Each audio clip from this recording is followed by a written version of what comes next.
মাত্র একটা ক্লাসে হিসাব বিজ্ঞান প্রথম পত্রের প্রথম অধ্যায় এবং দ্বিতীয় অধ্যায়ের 4টা সৃজনশীল প্রশ্ন আমরা সমাধান করাবো। এই 4টা সৃজনশীল প্রশ্ন যারা সমাধান করে যাবা আমি 100% গ্যারান্টি দিচ্ছি তারা হিসাব বিজ্ঞান প্রথম পত্রের আমাদের যে প্রথম অধ্যায় হিসাব বিজ্ঞান পরিচিতি, এখান থেকে আমি 2টা প্রশ্ন সলভ করাবো। আবার দ্বিতীয় অধ্যায় অর্থাৎ হিসাবের বইসমূহ, এখান থেকে 2টা প্রশ্ন, টোটাল 4টা প্রশ্ন সলভ করাবো। এই 4টা সিকিউ আমি এমনভাবে সিলেক্ট করেছি যেখান থেকে তুমি এই 2টা অধ্যায়ের যত কঠিন প্রশ্নই হোক না কেন তুমি কমন পাবা। অর্থাৎ আমরা সবাই জানি যে এই 2টা অধ্যায়ে ভাইয়া আমাদের প্রায় 2টা সিকিউ, পাশাপাশি 3টা সিকিউ, অর্থাৎ কোনো সময় এখান থেকে 3টা সিকিউ আসে 30 নাম্বার, কোনো সময় 2টা সিকিউ, অর্থাৎ মিনিমাম 20 থেকে 30 নাম্বারের প্রিপারেশন হয়ে যাবে মাত্র 4টা প্রশ্ন সলভ করলে। এটার জন্য তোমরা জাস্ট এই ক্লাসটা একবার করবা, আমি এতটুকু গ্যারান্টি দিচ্ছি। আর কখনোই এই 2টা অধ্যায়ের সিকিউ নিয়ে তোমাদের আর প্রবলেম থাকবে না। যাদের সামনে পরীক্ষা আছে বা যারা পরবর্তীতে পরীক্ষা দিবা তাদের জন্য এই 2টা অধ্যায় যদি 4টা প্রশ্ন আমি সলভ করাই দিই, আমি প্রশ্নগুলো এমনভাবে সিলেক্ট করেছি যাতে করে তুমি এখান থেকে 2টা প্রশ্ন সলভ করলে অর্থাৎ 20টা প্রশ্ন সলভের সমান হয়ে যায়। এখান থেকে তুমি 2টা প্রশ্ন সলভ করবা, 20টা প্রশ্ন সলভের সমান হয়ে যাবে। অর্থাৎ শেষ মুহূর্তের প্রস্তুতি হিসেবে তুমি জাস্ট এই 4টা প্রশ্ন করে যাও, আমি এতটুকু গ্যারান্টি দিতে পারি এই 4টা প্রশ্ন থেকে তুমি মিনিমাম 20 থেকে 30 নাম্বার কমন পাবা।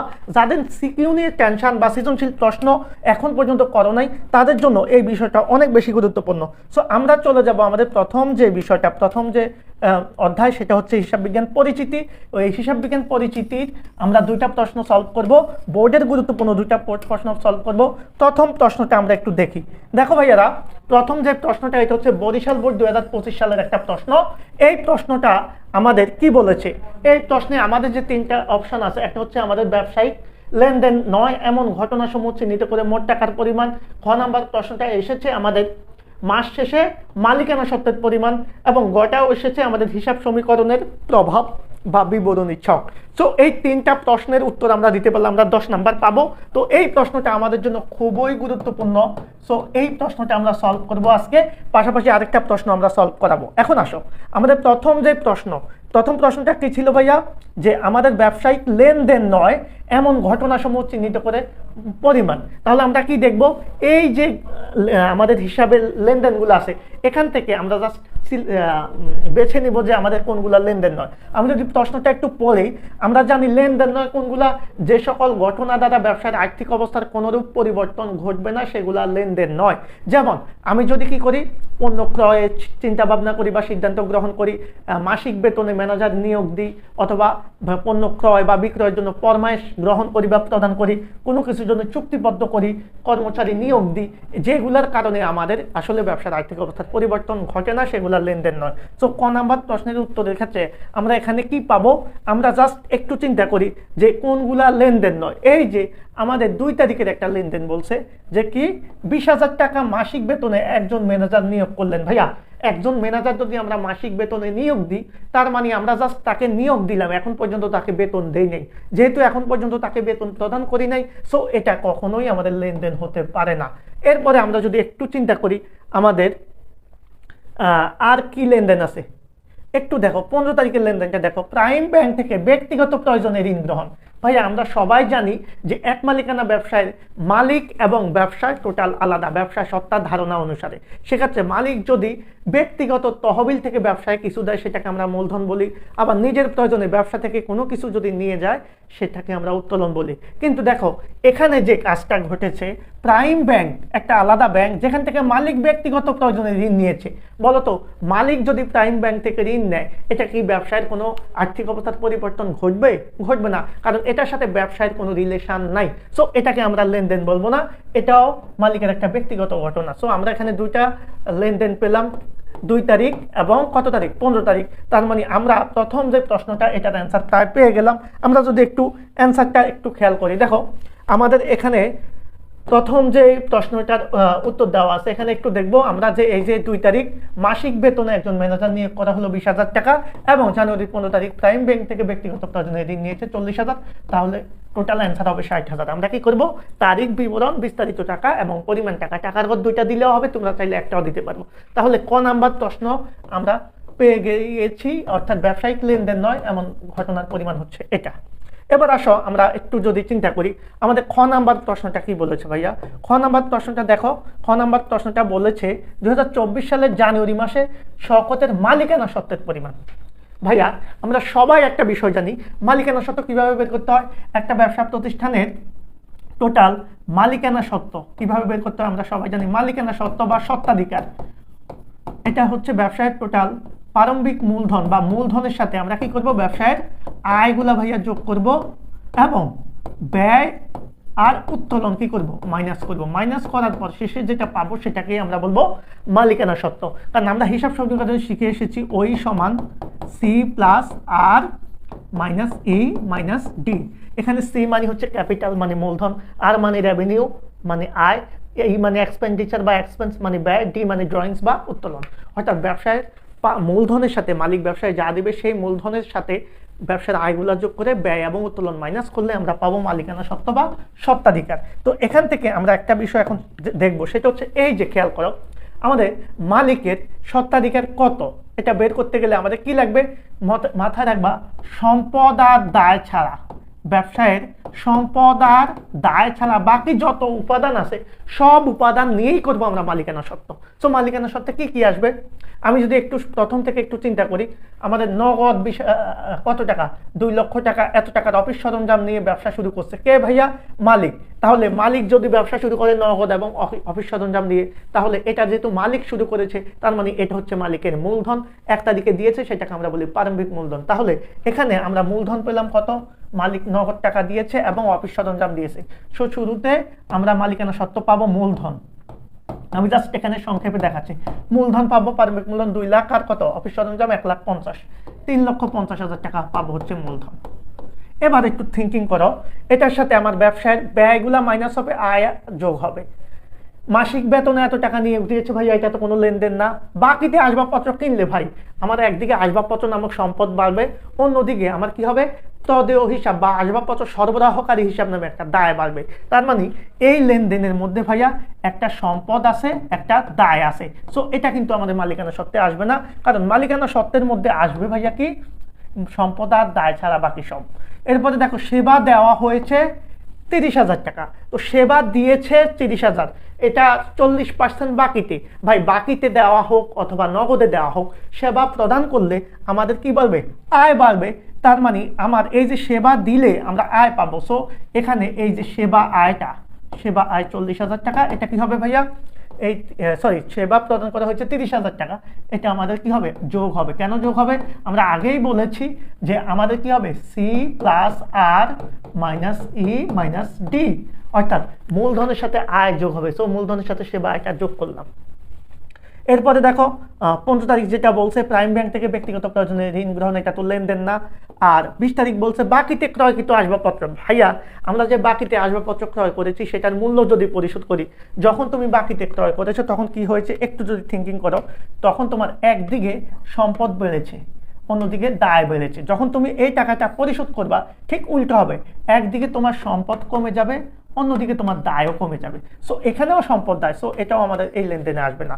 এবার দেখো কি আসবে, এই যে অফিস ভাড়া পরিশোধ করেছ, তাহলে অফিস ভাড়াটা তোমার জন্য ব্যয়। সো অফিস ভাড়াটা এখানে মাইনাস হবে, কারণ অফিস ভাড়া আমাদের জন্য একটা ব্যয়। কত টাকা, 15,000 টাকা। আমি 15,000 টাকা এখানে মাইনাস করব, আমি জাস্ট দেখাচ্ছি তোমাদের। এরপরে জানুয়ারি মাসের বেতন পরিশোধ করছে, ওই যে আমরা জানুয়ারি মাসে মাসিক বেতনে 20,000 টাকা দিয়েছি, এখন যখন তাদেরকে মাস শেষে বেতন দিব, সো বেতন পরিশোধ কত, 20,000 টাকা, এটাও ব্যয়। সো এটা আমাদের জন্য মাইনাস। তার মানে আমাদের কি দাঁড়াচ্ছে, মূলধনের সাথে সেবা আয়টা প্লাস হচ্ছে ব্যয়, দুইটা ব্যয় মাইনাস হচ্ছে, শেষে আমরা যেটা পাবো সেটাই মালিকানা সত্ত্ব বা স্বত্বাধিকার। খ নাম্বার প্রশ্ন আমরা ক্লিয়ার করে ফেললাম। দেখো আমি যদি একটু এটার ব্যাখ্যা তোমাদেরকে দেখাতে চাই, তাহলে একটু দেখবা যে দেখো খুবই সহজ একটা ব্যাখ্যা। কি ব্যাখ্যা, দেখো আমাদের এই যে মূলধন এনেছে মালিক, তাহলে মূলধন এনেছে 3,50,000 নগদ এবং অফিস সরঞ্জাম, সেবায় বলেছি 30,000, এটার সাথে 30,000 যোগ কত, 3,80,000, ভাড়া পরিশোধ করেছে কত, 15,000, এটা মাইনাস কত, 3,65,000, বেতন পরিশোধ করেছে 20,000, এটা মাইনাস কত, 3,45,000, এটাকে আমরা বলি মালিকানা সত্ত্ব। মাঝে মধ্যে আসতে পারে স্বত্বাধিকারের পরিমাণ। সো আমরা দুইটা প্রশ্ন কিন্তু একেবারে সুন্দরভাবে সলভ করলাম। আমরা এই দুইটা প্রশ্ন যে সলভ করলাম, আশা করি তোমরা ক এবং খ এই দুইটা প্রশ্নের সলভটা বুঝতে পেরেছো। তাহলে এখন আমরা গ নাম্বার প্রশ্নটা করব। গ নাম্বার প্রশ্ন কি বলেছে ভাইয়া? গ নাম্বার প্রশ্ন বলেছে ভাইয়া কি বলেছে যে কিছু একটা লেনদেন আছে 1 তারিখ, 8 তারিখ, 10 তারিখ এবং 22 তারিখের লেনদেনগুলো হিসাব সমীকরণের উপর প্রভাব দেখাতে। তো হিসাব সমীকরণের প্রভাব দেখানো মানে আমরা বিবরণী ছক করব। তো বিবরণী ছকের সিস্টেমটা কি আমরা সবাই জানি যে বিবরণী ছকের সিস্টেম হচ্ছে, আমি যদি একটু ইয়াতে যাই তাহলে আমরা দেখব যে আমাদের ছকটা হবে এইরকম। বিবরণী ছকটা কিরকম হবে? আমার এক পাশে থাকবে সম্পদ, এক পাশে থাকবে দায় এবং মালিকানা সত্ত্ব। তাহলে সম্পদ পাশকে আমরা এ বলবো, দায় পাশকে আমরা কি বলবো এল, আর প্লাস মালিকানা সত্ত্ব মানে হচ্ছে ওই। এই জিনিসটা নিয়ে আমরা বিবরণী ছক করে থাকি। এখন দেখো এই বিবরণী ছকে প্রভাব দেখানো সিস্টেম হচ্ছে আমাদের এই পাশে তারিখ থাকবে, এই পাশে কি থাকবে সম্পদগুলো থাকবে বাম পাশে, সমান চিহ্ন দিয়ে ডান পাশে থাকবে দায় এবং মালিকানা সত্ত্ব, লাস্টে একটা ঘর থাকবে যদি আমরা এখানে দিই না, সেটা হচ্ছে মন্তব্য। মন্তব্য ওকে, মন্তব্য। এভাবে আমরা বিবরণী ছকটা করব। আমরা যদি একটু থিঙ্কিং করি এখন এই বিবরণী ছকটা কিভাবে করব। এখন এই বিবরণী ছকের একটা সিস্টেম আছে। আমরা সাধারণত বিবরণী ছকটা অনেকে মুখস্থ করে, অনেকভাবে শিখে। আমি তোমাদেরকে একটা টেকনিকে শিখাবো, সেটা হচ্ছে কি ভাই, বিবরণী ছকটা আমরা শিখবো হচ্ছে জাবেদা করে করে। আমরা যে লেনদেনটা নিয়ে কথা বলবো জাস্ট এগুলার জাবেদা করবো, জাবেদাটা বিবরণী ছকে বসাবো। দেখো আমি যদি প্রথম 1 তারিখের লেনদেনটা নিয়ে কথা বলি, বিবরণী ছকে আসবে না কোনটা? এই যে যেগুলো লেনদেন না, এই দুইটা লেনদেন তো কোনো জায়গায় আমাদের আসবে না, 2 তারিখ এবং 15 তারিখ। তো বিবরণী ছকে আসবে আমাদের প্রথম 1 তারিখে যদি নগদ এত টাকা নিয়ে অফিস সরঞ্জাম নিয়ে ব্যবসা শুরু করছে, তার মানে মালিক ব্যবসায় টোটাল নগদ আসছে কত? নগদ আসছে হচ্ছে কত 2 লক্ষ টাকা। তো 2 লক্ষ টাকা নগদান ডেবিট। এরপরে অফিস সরঞ্জাম কি হচ্ছে ভাই? অফিস সরঞ্জাম ডেবিট কত? 1,50,000। আর এটা যেহেতু মালিক দিয়েছে আমাদের জাবেদা কি হচ্ছে? মূলধন ক্রেডিট। তো আমাদের মূলধন ক্রেডিট কত? 3,50,000। এখন আমরা তার মানে কি দেখলাম? আমরা সম্পদ পাশে নগদের একটা সম্পদ বসবে, অফিস সরঞ্জাম একটা সম্পদ হবে, মূলধনের গদে মালিকানা সত্ত্ব। তাহলে এই যে দেখো জাবেদায় নগদান ডেবিট, অফিস সরঞ্জাম ডেবিট, তার মানে এগুলা ডেবিট পাশে নগদের কলামে 2 লাখ লিখবো, অফিস সরঞ্জামের কলামে 2 লক্ষ লিখবো, সরি 1,50,000 লিখবো, মূলধনের কলামে কত লিখবো? 3 লক্ষ। তো এটা টেকনিকটা কি যোগ হবে না বিয়োগ হবে? অনেক স্টুডেন্ট এটা আমাকে প্রশ্ন করো, তাদের জন্য বলি আমরা সবসময় একটা জিনিস মাথায় রাখবো, ডেবিটে কি হয় ভাই? ডেবিটে সবসময় যোগ হয়। আবার ক্রেডিটে কি হয়? ক্রেডিটেও যোগ হয়। কিন্তু যদি এমন হয় ডেবিট আর ক্রেডিট, তাহলে বিয়োগ হবে, অথবা ক্রেডিট আর ডেবিট এটাও কি হবে? বিয়োগ হবে। এটা বোঝানোর মানে কি? এটার বোঝানোর মানে একটা জেরের সাথে মিলে গেলে যোগ, না মিললে বিয়োগ। তো ঠিক আমাদের বিবরণী ছকে যখন আমরা যাব, তো বিবরণী ছকের 2টা পাশ আমরা একটু আগে দেখলাম, একটা হচ্ছে সম্পদ পাশ আর একটা হচ্ছে দায় এবং মালিকানা সত্ত্ব পাশ। সম্পদ পাশকে আমরা ডেবিট মনে করব, দায় এবং মালিকানা সত্ত্বকে ক্রেডিট মনে করব। তাহলে সম্পদ যখন ডেবিট হবে তখন বিবরণী ছকে ডেবিট পাশে বসলে আমরা সেটাকে ডেবিটে যোগ লিখব। আর দায় এবং মালিকানা সত্ত্ব যখন যাবে দায় ক্রেডিটে থাকবে, যেহেতু এগুলো স্বাভাবিক ব্যালেন্স ক্রেডিট, সো ক্রেডিটে মিলে যাবে, সেজন্য সেগুলো ক্রেডিট দিকে গেলেই আমরা যোগে লিখব। অর্থাৎ তাহলে প্রথম যে লেনদেনটা আমরা এখন লিখব, দেখো সেই লেনদেনটাতে আমাদের এই যে নগদ কত ছিল ভাই? নগদ ছিল হচ্ছে আমার 2 লাখ। আমার এই সাইডটাকে আমি মনে মনে ডেবিট মনে করব, আর এটাকে আমি মনে মনে ক্রেডিট মনে করবো, বাট আমরা লিখবো না, জাস্ট সমান চিহ্নের এই 2টা পাশকে আমরা এইভাবে চিন্তা করবো। সো জাবেদা নগদান ডেবিট, তাহলে ডেবিট পাশে বসছে সেজন্য প্লাসে লিখছি। অফিস সরঞ্জাম ডেবিট, তার মানে ডেবিট পাশে বসছে সেজন্য প্লাসে লিখছি। আবার জাবেদার মূলধন ক্রেডিট ছিল, দেখো কোন পাশে বসছে? ক্রেডিট পাশেই বসছে, কারণ এই পাশটা তো ক্রেডিট পাশ। সো মালিকানা সত্ত্বের করে মূলধন নামে আমরা লিখলাম ক্রেডিট পাশে। এটাকে আমরা মূলধন না লিখে ডিরেক্ট মালিকানা সত্ত্বই লিখবো, ওকে, কারণ এখানে শুধু মূলধন বসবে না, অন্যান্য জিনিসও বসবে। সো মালিকানা সত্ত্বের ঘরে এখন এই যে 3,50,000 টাকা, এটা তো মালিকানা সত্ত্বের ঘর, এটা তো মূলধনের ঘর না ভাই। যেহেতু এটা মালিকানা সত্ত্বের ঘর, সো এটা কিসের টাকা? মূলধনের টাকা। আমি মন্তব্যের ঘরে মূলধন লিখবো, আমরা মন্তব্যের ঘরে মূলধন লিখে দেবো, এই হচ্ছে কথা। তাহলে এই পাশেও বাড়ছে, এই পাশেও বাড়ছে। সবচেয়ে মজার কথা কি, সমান চিহ্নের বাম পাশে যদি বাড়ে ডান পাশেও বাড়বে, কারণ 2 পাশ তো আমার সমান থাকতে হবে। আবার যদি কোনো একটা লেনদেন এই পাশে একবার লিখি আবার এই পাশে লিখি, তাহলে একবার যোগে লিখলে একবার বিয়োগে লিখবো। কোনো একটা লেনদেন এই পাশে একবার লিখে আবার যদি এই পাশে লিখতে চাই, একবার বিয়োগে লিখলে আবার যোগ লিখবো।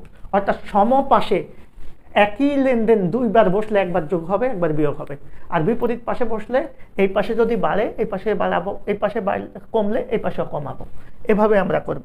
এবার পরের লেনদেনটা নিয়ে আমরা একটু কথা বলবো। পরের লেনদেনটা কি বলছে ভাই? ম্যানেজার নিয়োগ, এটা তো আসবে না, বাকিতে আসবাবপত্র ক্রয়, তো এটা যাবে না করলে আমার আসবাবপত্র ডেবিট হবে, আর প্রদেয় হিসাব বা আসবাবপত্র সরবরাহকারী হিসাব ক্রেডিট হবে।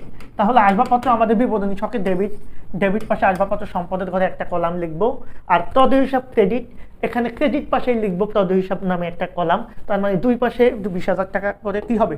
যোগ হবে। এখন দেখো এই যে আমাদের আসবাবপত্রের একটা ঘর করেছে, আসবাবপত্র ডেবিট, আবার প্রদেয় হিসাব, এই যে প্রদেয় হিসাব ক্রেডিট, দেখো ডেবিটটা ডেবিট পাশে বসছে সেজন্য প্লাস, প্রদেয় হিসাব ক্রেডিট এই যে ক্রেডিট পাশে বসেছে সেজন্য প্লাস। যেহেতু এটা মূলধনের ঘরে বসে না সেজন্য এটার জন্য মন্তব্য লাগবে না, শুধু মন্তব্য দিব যেগুলা মূলধনের ঘরে বসবে। আর এই পাশে আমরা কি লিখবো? মালিকানা সত্ত্ব লিখবো। ওকে, এবার পরের যে লেনদেনটা সেই লেনদেনটাতে আমরা যাই। পরের লেনদেনটাতে কি আছে ভাই? বলছে সেবা দেওয়া হয়েছে যার 40% বাকিতে। ভাই সেবা প্রদান করা হয়েছে, তো সেবা যদি প্রদান করা হয় তাহলে আমাদের কি যাবে হবে? প্রাপ্য হিসাব ডেবিট, সেবা আয় ক্রেডিট। এটা হচ্ছে যদি বাকিতে দেওয়া হয়, আমি বাকিটার জন্য করতেছি। এখন সেবা দিয়েছে কত টাকা? 30,000 টাকা, 40% বাকিতে দিয়েছ, তার মানে 30,000 টাকা 40% করবা 12,000 টাকা, তাহলে প্রাপ্য হিসাব 12,000, সেবা আয় ক্রেডিট 12,000। একটু খেয়াল করবা, খুবই গুরুত্বপূর্ণ আলোচনা। আচ্ছা ভাই, আমি যে সেবা দিয়েছি 40% বাকিতে, তার মানে বাকি কত থাকলো? 100% যদি আমি টোটাল সেবা ধরি তাহলে 40% বাকিতে দিলে বাকি 60% কিসে? নগদে। তার মানে নগদে সেবা দিলে আমাদের কি হবে? নগদান ডেবিট আর সেবা আয় ক্রেডিট। তো নগদান কত? বাকি 60%, তাহলে 30,000-এর 40% যদি 12,000 হয়, 60% হবে 18,000। 18,000 টাকা নগদে দিয়েছ, তাহলে নগদান ডেবিট, সেবা আয় ক্রেডিট, আবারও সেবা আয় ক্রেডিট হচ্ছে 18,000। তার মানে যাবেটা কি হচ্ছে? প্রাপ্য হিসাব ডেবিট, নগদান ডেবিট, সেবা আয় ক্রেডিট কত? 30,000, কারণ প্রাপ্য হিসাব ডেবিট 12, নগদান ডেবিট হচ্ছে কত? 18, আর সেবা আয় বাড়বে কত? 30। 12 আর 18 দুইটা মিলেই তো সেবা, এটা 40%, এটা 60%, সেবা আয় হবে 100%। অর্থাৎ যাবেটা হবে আমাদের একটাই দিব, প্রাপ্য হিসাব ডেবিট, নগদান ডেবিট, সেবা আয় ক্রেডিট।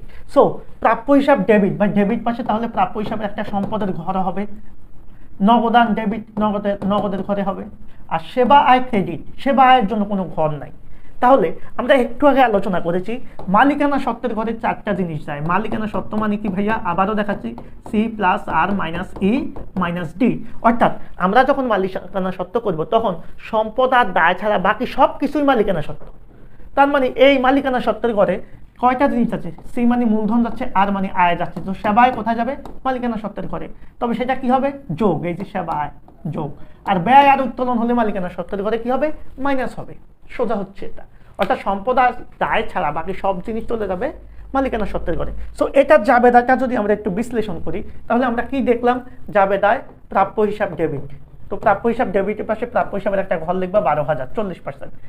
তারপরে নগদান ডেবিট, নগদান কত? ডেবিট 18,000, ওকে 18,000 এই যে নগদের ঘরে লিখলাম। আর সেবা আয় ক্রেডিট হবে কত? 30,000। তো ক্রেডিট পাশে সেবা আয়ের তো কোনো ঘর নাই। মাথায় রাখবা, সম্পদ আর দায় ছাড়া, এটা মালিকানা সত্ত্ব, সম্পদ দায় মালিকানা সত্ত্ব ছাড়া আয় ব্যয় মূলধন উত্তোলনের জন্য কোনো ঘর থাকবে না। তবে সেগুলা কোন ঘরে যাবে আমরা জানি অলরেডি, সেগুলো যাবে মূলধন বা মালিকানা সত্ত্বের ঘরে, কারণ এই মালিকানা সত্ত্বের মানে হচ্ছে 4টা। সো দেখো এই পাশে যেহেতু প্লাস হয়েছে, সমান চিহ্নের ওই পাশে গেলে প্লাসই হবে, এটা নর্মালি বোঝা যায়। অন্যভাবে কি চিন্তা করতে পারো? সেবা আয় ক্রেডিট আমরা লিখতেছি কোন পাশে? ক্রেডিট পাশে, তার মানে ক্রেডিটটা ক্রেডিট পাশে লিখতেছি, যেটার সাথে মিলে যাচ্ছে মানে যোগ। দেখো কত সুন্দর করে আমি জিনিসগুলো তোমাদেরকে বোঝাচ্ছি, যাতে করে তোমাদের এই জিনিসগুলোতে কোনো প্রবলেম না হয়, তোমরা যাতে এগুলা খুব ভালোভাবে পারো। দেখো এই জিনিসগুলো যদি তোমরা মোটামুটি বুঝতে পারো তাহলে কিন্তু খুব সহজে যে কোনো ধরনের ম্যাথ করতে পারো। সমীকরণের ম্যাথের ক্ষেত্রে আমরা একটা বিষয় মাথায় রাখবো, আমি একটু বলে দিই তোমাদের হিসাব সমীকরণের, কারণ পরের প্রশ্নটা হয়তো এত ডিটেলস করাবো না। আমাদের সম্পদ পাশে সাধারণত 4টা বা 5টা সম্পদ বা 3টা সম্পদ থাকবে। দায় পাশে সবসময় পাওনাদারের একটা ঘর থাকবে বা প্রদেয় হিসাব, ঋণ মাঝে মধ্যে থাকতে পারে, 2টা বা 1টা থাকবে, আর মালিকানা সত্ত্বের পাশে একটা ঘরে লিখবা। সম্পদ পাশে 3টা 4টা 5টা হতে পারে। ওকে, তো এইভাবে আমরা ছক করবো। ডেবিট পাশে যদি হয় তাহলে সম্পদ ডেবিট হলে এই পাশে লিখবো, ক্রেডিট হলে এই পাশ থেকে মাইনাস করে দিব। দায়ের ক্ষেত্রে ক্রেডিট হলে দায় বা মালিকানা সত্ত্বের ক্ষেত্রে ক্রেডিট হলে আমরা প্লাস করবো, ডেবিট হলে মাইনাস করবো, উল্টো কাজ করবো। এখন আসলে পরের যে প্রশ্নটা আছে আমাদের, পরবর্তী 10 তারিখ চলে গেল, 15 তারিখ তো আসবে না। 20 তারিখ কি ছিল, আসবাবপত্রের মূল্য পরিশোধ করছো। তো যখন আসবাবপত্র তুমি কিনেছ তখন কি জাবেদা ছিল, আসবাবপত্র ডেবিট ছিল আর কি ছিল, প্রদেয় হিসাব ক্রেডিট ছিল। যখন মূল্য পরিশোধ করবা তখন ভাইয়া এই যে সম্পূর্ণ মূল্য যদি পরিশোধ করো তখন তোমার প্রদেয় হিসাব কি ভাই, ডেবিট। আর যেহেতু মূল্য পরিশোধ করছো নগদান ক্রেডিট, একটু খেয়াল করো জাবেদাটা, একটু খেয়াল করো কত টাকা ভাই, 20,000 টাকা। তো প্রদেয় হিসাব ডেবিট আর নগদান ক্রেডিট। এখন তুমি আমাকে বলো, প্রদেয় হিসাব একটা দায়, দায়ের স্বাভাবিক ব্যালেন্স ক্রেডিট, তো দায়টাকে আমরা কোথায় লিখি, বিবরণী ছন্দে ক্রেডিট পাশে। কিন্তু জাবেদা তুমি এখানে কি দেখলা, ডেবিট। দ্যাট মিনস মিলে নাই, সেজন্য এটা প্রদেয় হিসাব মাইনাস হয়ে যাবে। আবার নগদ একটা সম্পদ, তো নগদ আমাদের বিবরণী ছকে সম্পদ পাশ ডেবিট পাশে বসে, কিন্তু জাবেদা এখানে ক্রেডিট, তার মানে নগদ থেকেও মাইনাস হয়ে যাবে। সো এই লেনদেনটার কারণে আমাদের কি হচ্ছে দেখো, খুবই মজার না, আমাদের এই যে আমরা যে পরিশোধ করেছি, এই পরিশোধ করার কারণে আমরা যখন বকেয়া টাকা পরিশোধ করব। আচ্ছা, একটা বিষয় আমি তোমাদের খেয়াল করি, আমাদের কিন্তু এই অঙ্কে সবগুলা লেনদেন নিয়ে কাজ করতে বলে নাই, বাট আমি তোমাদেরকে করাচ্ছি কেন, তোমাদের পরীক্ষার জন্য। সো আমাদের এখানে এই নগদের ব্যালেন্স থেকেও মাইনাস হবে যখন আমরা পরিশোধ করব, আবার দেন পাওনাদারের ব্যালেন্স থেকে মাইনাস হবে। বাট আমাদের প্রশ্নে তো এগুলা নাই, আমি পুরা করাচ্ছি। আমাকে এরপরে যদি 22 তারিখের লেনদেন, 10 তারিখ শেষ, 10 তারিখের পরে এই যে আমাদের অফিস ভাড়া পরিশোধ, 22 তারিখের লেনদেনটা যদি আমি একটু চিন্তা করি, তো 22 তারিখের লেনদেনটা চিন্তা করলে আমার জাবেদা কি হবে বলো তো, অফিস ভাড়া পরিশোধ করলে আমার অফিস ভাড়া ডেবিট, খেয়াল করো অফিস ভাড়া ডেবিট, আর কি পরিশোধ করছো নগদান ক্রেডিট। এখন তোমরা বলো তো, দেখো এটা কোথায় কোথায় যাবে, কোন ঘরে বসবে। আমরা নগদান ক্রেডিট পাশে, কিন্তু নগদান তো ওই আমাদের বিবরণী ছকে ডেবিট। সো নগদ থেকে এই কত, এই 15,000 টাকা মাইনাস হয়ে যাবে। আচ্ছা, জাবেদা অফিস ভাড়া ডেবিট, ভাই ডেবিট পাশে অফিস ভাড়া নামে কোনো ঘর আছে নাই, কারণ এটা তো ব্যয়। তার মানে এটাকে চলে যাবে কোথায়, মালিকানা সত্ত্বের ঘরে, আয় ব্যয় মূলধন উত্তোলন। তো এটা ডেবিট, কিন্তু জাবেদা হচ্ছে ডেবিট, চলে যাচ্ছে ক্রেডিট পাশে, তার মানে এটাও মাইনাস হবে। সো এটার ছকটা আমরা একটু যদি 22 তারিখের দিকে তাকাই, 22 তারিখে দেখবো এই যে অফিস ভাড়া ডেবিট, জাবেদা তুমি কি করছো, অফিস ভাড়া ডেবিট করছো, অফিস ভাড়া ডেবিট করছো। সো অফিস ভাড়াটা চলে যাচ্ছে এখন ক্রেডিট পাশে, সেজন্য মাইনাস হয়ে যাচ্ছে। আর নগদান ক্রেডিট, নগদান এই যে ডেবিট পাশে নগদ, কিন্তু আমরা ক্রেডিট পেয়েছি জাবেদা, সেজন্য মাইনাস হয়ে যাচ্ছে। যেহেতু অফিস ভাড়ার ঘরে বসেছে, এখানে ভাড়া লিখে দিব, এটা সেবা আয়, সেবা আয় লিখে দিব। আমরা বলছি মূলধনের ঘরে, মালিকানা সত্ত্বের ঘরে কোনো একটা হিসাব বসলে সেটার জন্য একটা মন্তব্য দেব। আমাদের কিন্তু কাজ মোটামুটি প্রায় শেষ। এই যে কাজ আমরা শেষ করেছি, একটু খেয়াল করবা, খুবই গুরুত্বপূর্ণ কথা, এই যে কাজ শেষ করেছি, হ্যাঁ, তো এখন এই কাজ শেষে আমরা কি করব, আমরা ব্যালেন্সিং করব। ব্যালেন্সিং করব কিভাবে, আমরা সবাই জানি এই সিস্টেমটা, এটা নর্মাল একটা সিস্টেম, যে আমরা এভাবে করব। সেটা হচ্ছে আমরা এই নগদের সকল যোগ বিয়োগ করব, এটার সাথে এটা যোগ হবে, এটা বিয়োগ হবে, 2,03,000। এরপরে আমাদের অফিস সরঞ্জামের মধ্যে 1,50,000, আর কিছু নাই, তাহলে এটা ব্যালেন্সে বসে যাবে। প্রাপ্য হিসাবে একটাই আছে, 12,000 বসে যাবে। আসবাবপত্র 20,000 20,000 বসে যাবে। আমাদের প্রদেয় হিসাব 20,000 বসে যাবে, অন্য কোনো অ্যামাউন্ট নাই। আর এখানে মালিকানা সত্ত্ব 3,50,000, এটার সাথে এটা যোগ হবে 3,80,000, এখান থেকে 15 মাইনাস হবে 3,65,000। এবার দায় আর মালিকানা সত্ত্ব একসাথে হয়ে যাবে 3,85,000। সম্পদ এই চারটা যোগ করলে হবে 3,85,000। অর্থাৎ আমাদের বিবরণীর ছকে সবসময় সম্পদ যত হবে, দায় আর মালিকানা সত্ত্ব মিলে তত হবে। এই ছিল আমাদের প্রথম প্রশ্নের সলভ। আমরা চাইলে পরবর্তী প্রশ্নগুলো আমরা এভাবে সলভ করতে পারবো। তাহলে এই টাইপের প্রশ্ন যদি আসে, লেনদেন নয় এমন ঘটনাসমূহের পরিমাণ, বা নিচের লেনদেনের কারণ নয় কেন সেটার পরিমাণ, অথবা মালিকানা সত্ত্ব বা সত্ত্বাধিকার, বিবরণী ছক, এগুলো আমরা যাতে পারি। আমি আশা করি এই প্রশ্নটা তোমরা অবশ্যই বুঝতে পেরেছো। এবার আমরা 2 নাম্বার প্রশ্নটাতে চলে যাব। এই 2 নাম্বার প্রশ্নটা কি, দেখো এই 2 নাম্বার প্রশ্নতে আমাদের কি বলেছে, আমাদের বলেছে যে এত তারিখের মূলধনের পরিমাণ। এরপরে বলেছে হিসাব সমীকরণের প্রভাব, বিবরণী ছক, এটা আমি তোমাদেরকে করাবো না, তোমরা নিজেরাই পারবা।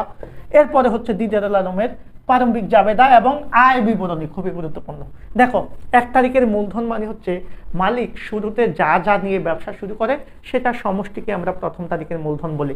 এখানে 1 তারিখ বলতে এই যে জনাব দিদারুল কি করেছে, প্রথম নগদ এত টাকা, এত টাকার মজুত পণ্য, এত টাকার প্রাপ্য হিসাব, এত টাকার সাপ্লাইস এবং এত টাকার প্রদেয় হিসাব নিয়ে কি করেছে, ব্যবসা শুরু করেছে। তো মাথায় রাখবা মূলধন মানে কি ভাইয়া, মূলধন মানে কি সবসময় মাথায় রাখবা, মূলধন মানে হচ্ছে সম্পদ মাইনাস দায়। আমরা হিসাব সমীকরণ থেকে এটা অলরেডি পড়ে আসছি যে মূলধন মানে সম্পদ মাইনাস দায়। তাহলে 1 তারিখের মূলধন মানে কি মূলধন ভাইয়া? 1 তারিখের মূলধন মানে হচ্ছে প্রারম্ভিক মূলধন। তো প্রারম্ভিক মূলধন মানে কি হবে? জাস্ট মূলধনের আগে কি লাগাইছো? প্রারম্ভিক, সেজন্য সম্পদের আগে লাগাবা হচ্ছে প্রারম্ভিক সম্পদ মাইনাস দায়ের আগে প্রারম্ভিক দায়।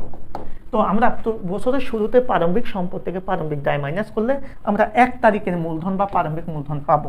তো এই অঙ্কে যদি আমি একটু থিঙ্কিং করতে যাই, এই অঙ্কে আমাদের প্রারম্ভিক মূলধন কত হবে সেটা যদি একটু চিন্তা করি, আমরা একটু দেখব। দেখো 1 তারিখে আমাদের কি কি আছে? নগদ, আমাদের নগদ কত?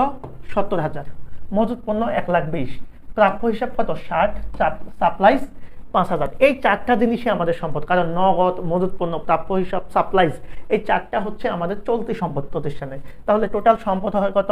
দেখো নগদ 70, 1,20,000, 1,20,000 আর 60 কত হয়? 1,20,000 আর 60 1,80,000, 1,80,000 সাথে 70 যোগ করলে 2,50,000, 2,50,000 সাথে 5 যোগ করলে 2,55,000।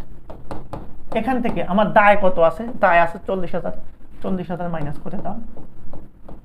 তাহলে 40,000 মাইনাস করে দিলে আমরা পেয়ে যাবো কত? 2,15,000। এটাই হচ্ছে 1 তারিখের মূলধন। তো আমরা প্রারম্ভিক মূলধনটা কিভাবে বের করব সেই সিস্টেমটা একটু আমরা দেখে নিই। দেখো 1 তারিখের মূলধন এই যে আমাদের কি 2,15,000 কিভাবে হয়েছে ভাই? এই যে আমরা প্রারম্ভিক সম্পদ কত হয়েছে? নগদ 70,000, মজুত পণ্য কত? 1,20,000, প্রাপ্য হিসাব 60, সাপ্লাইজ 5, টোটাল 2,55,000। এখান থেকে আমরা প্রারম্ভিক দায়, এটা কি প্রদেয় হিসাব বাদ দিয়ে দিলাম, বাদ দেওয়ার পরে আমাদের প্রারম্ভিক মূলধন। এখান থেকে আরো মজার বিষয় হচ্ছে, যদি এটা না বলে আমাকে প্রারম্ভিক জাবেদা দিতে বলছে, যদিও এটা গতে আছে, তো জাবেদাটাও সেম হবে।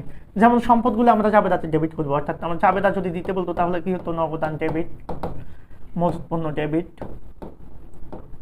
এরপরে কি প্রাপ্য হিসাব ডেবিট, সাপ্লাইজ ডেবিট। দেখো জাবেদাও কত মজার, সকল সম্পদ ডেবিট, এরপরে দায়টা ক্রেডিট, প্রদেয় হিসাব ক্রেডিট।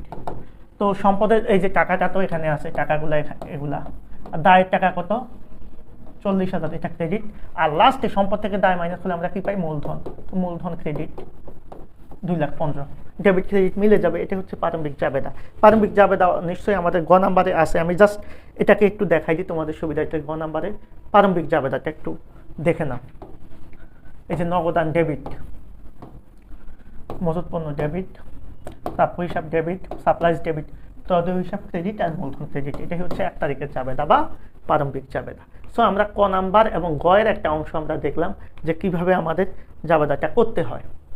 তাহলে এখানে আমরা কি পাইলাম? আমাদের এই যে 1 তারিখের মূলধনটা আমরা বের করলাম। এরপরে এখানে এই যে প্রারম্ভিক জাবেদা দাখিলা চাইছে, এটাও আমরা বের করলাম।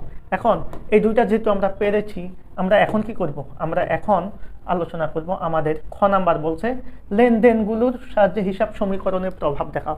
ভাইয়া লেনদেনগুলোর সাহায্যে হিসাব সমীকরণের প্রভাব তো আমরা দেখাতেই পারবো, কারণ এর আগে তো আমরা বিষয়টা করে এসেছি, বিবরণী ছক।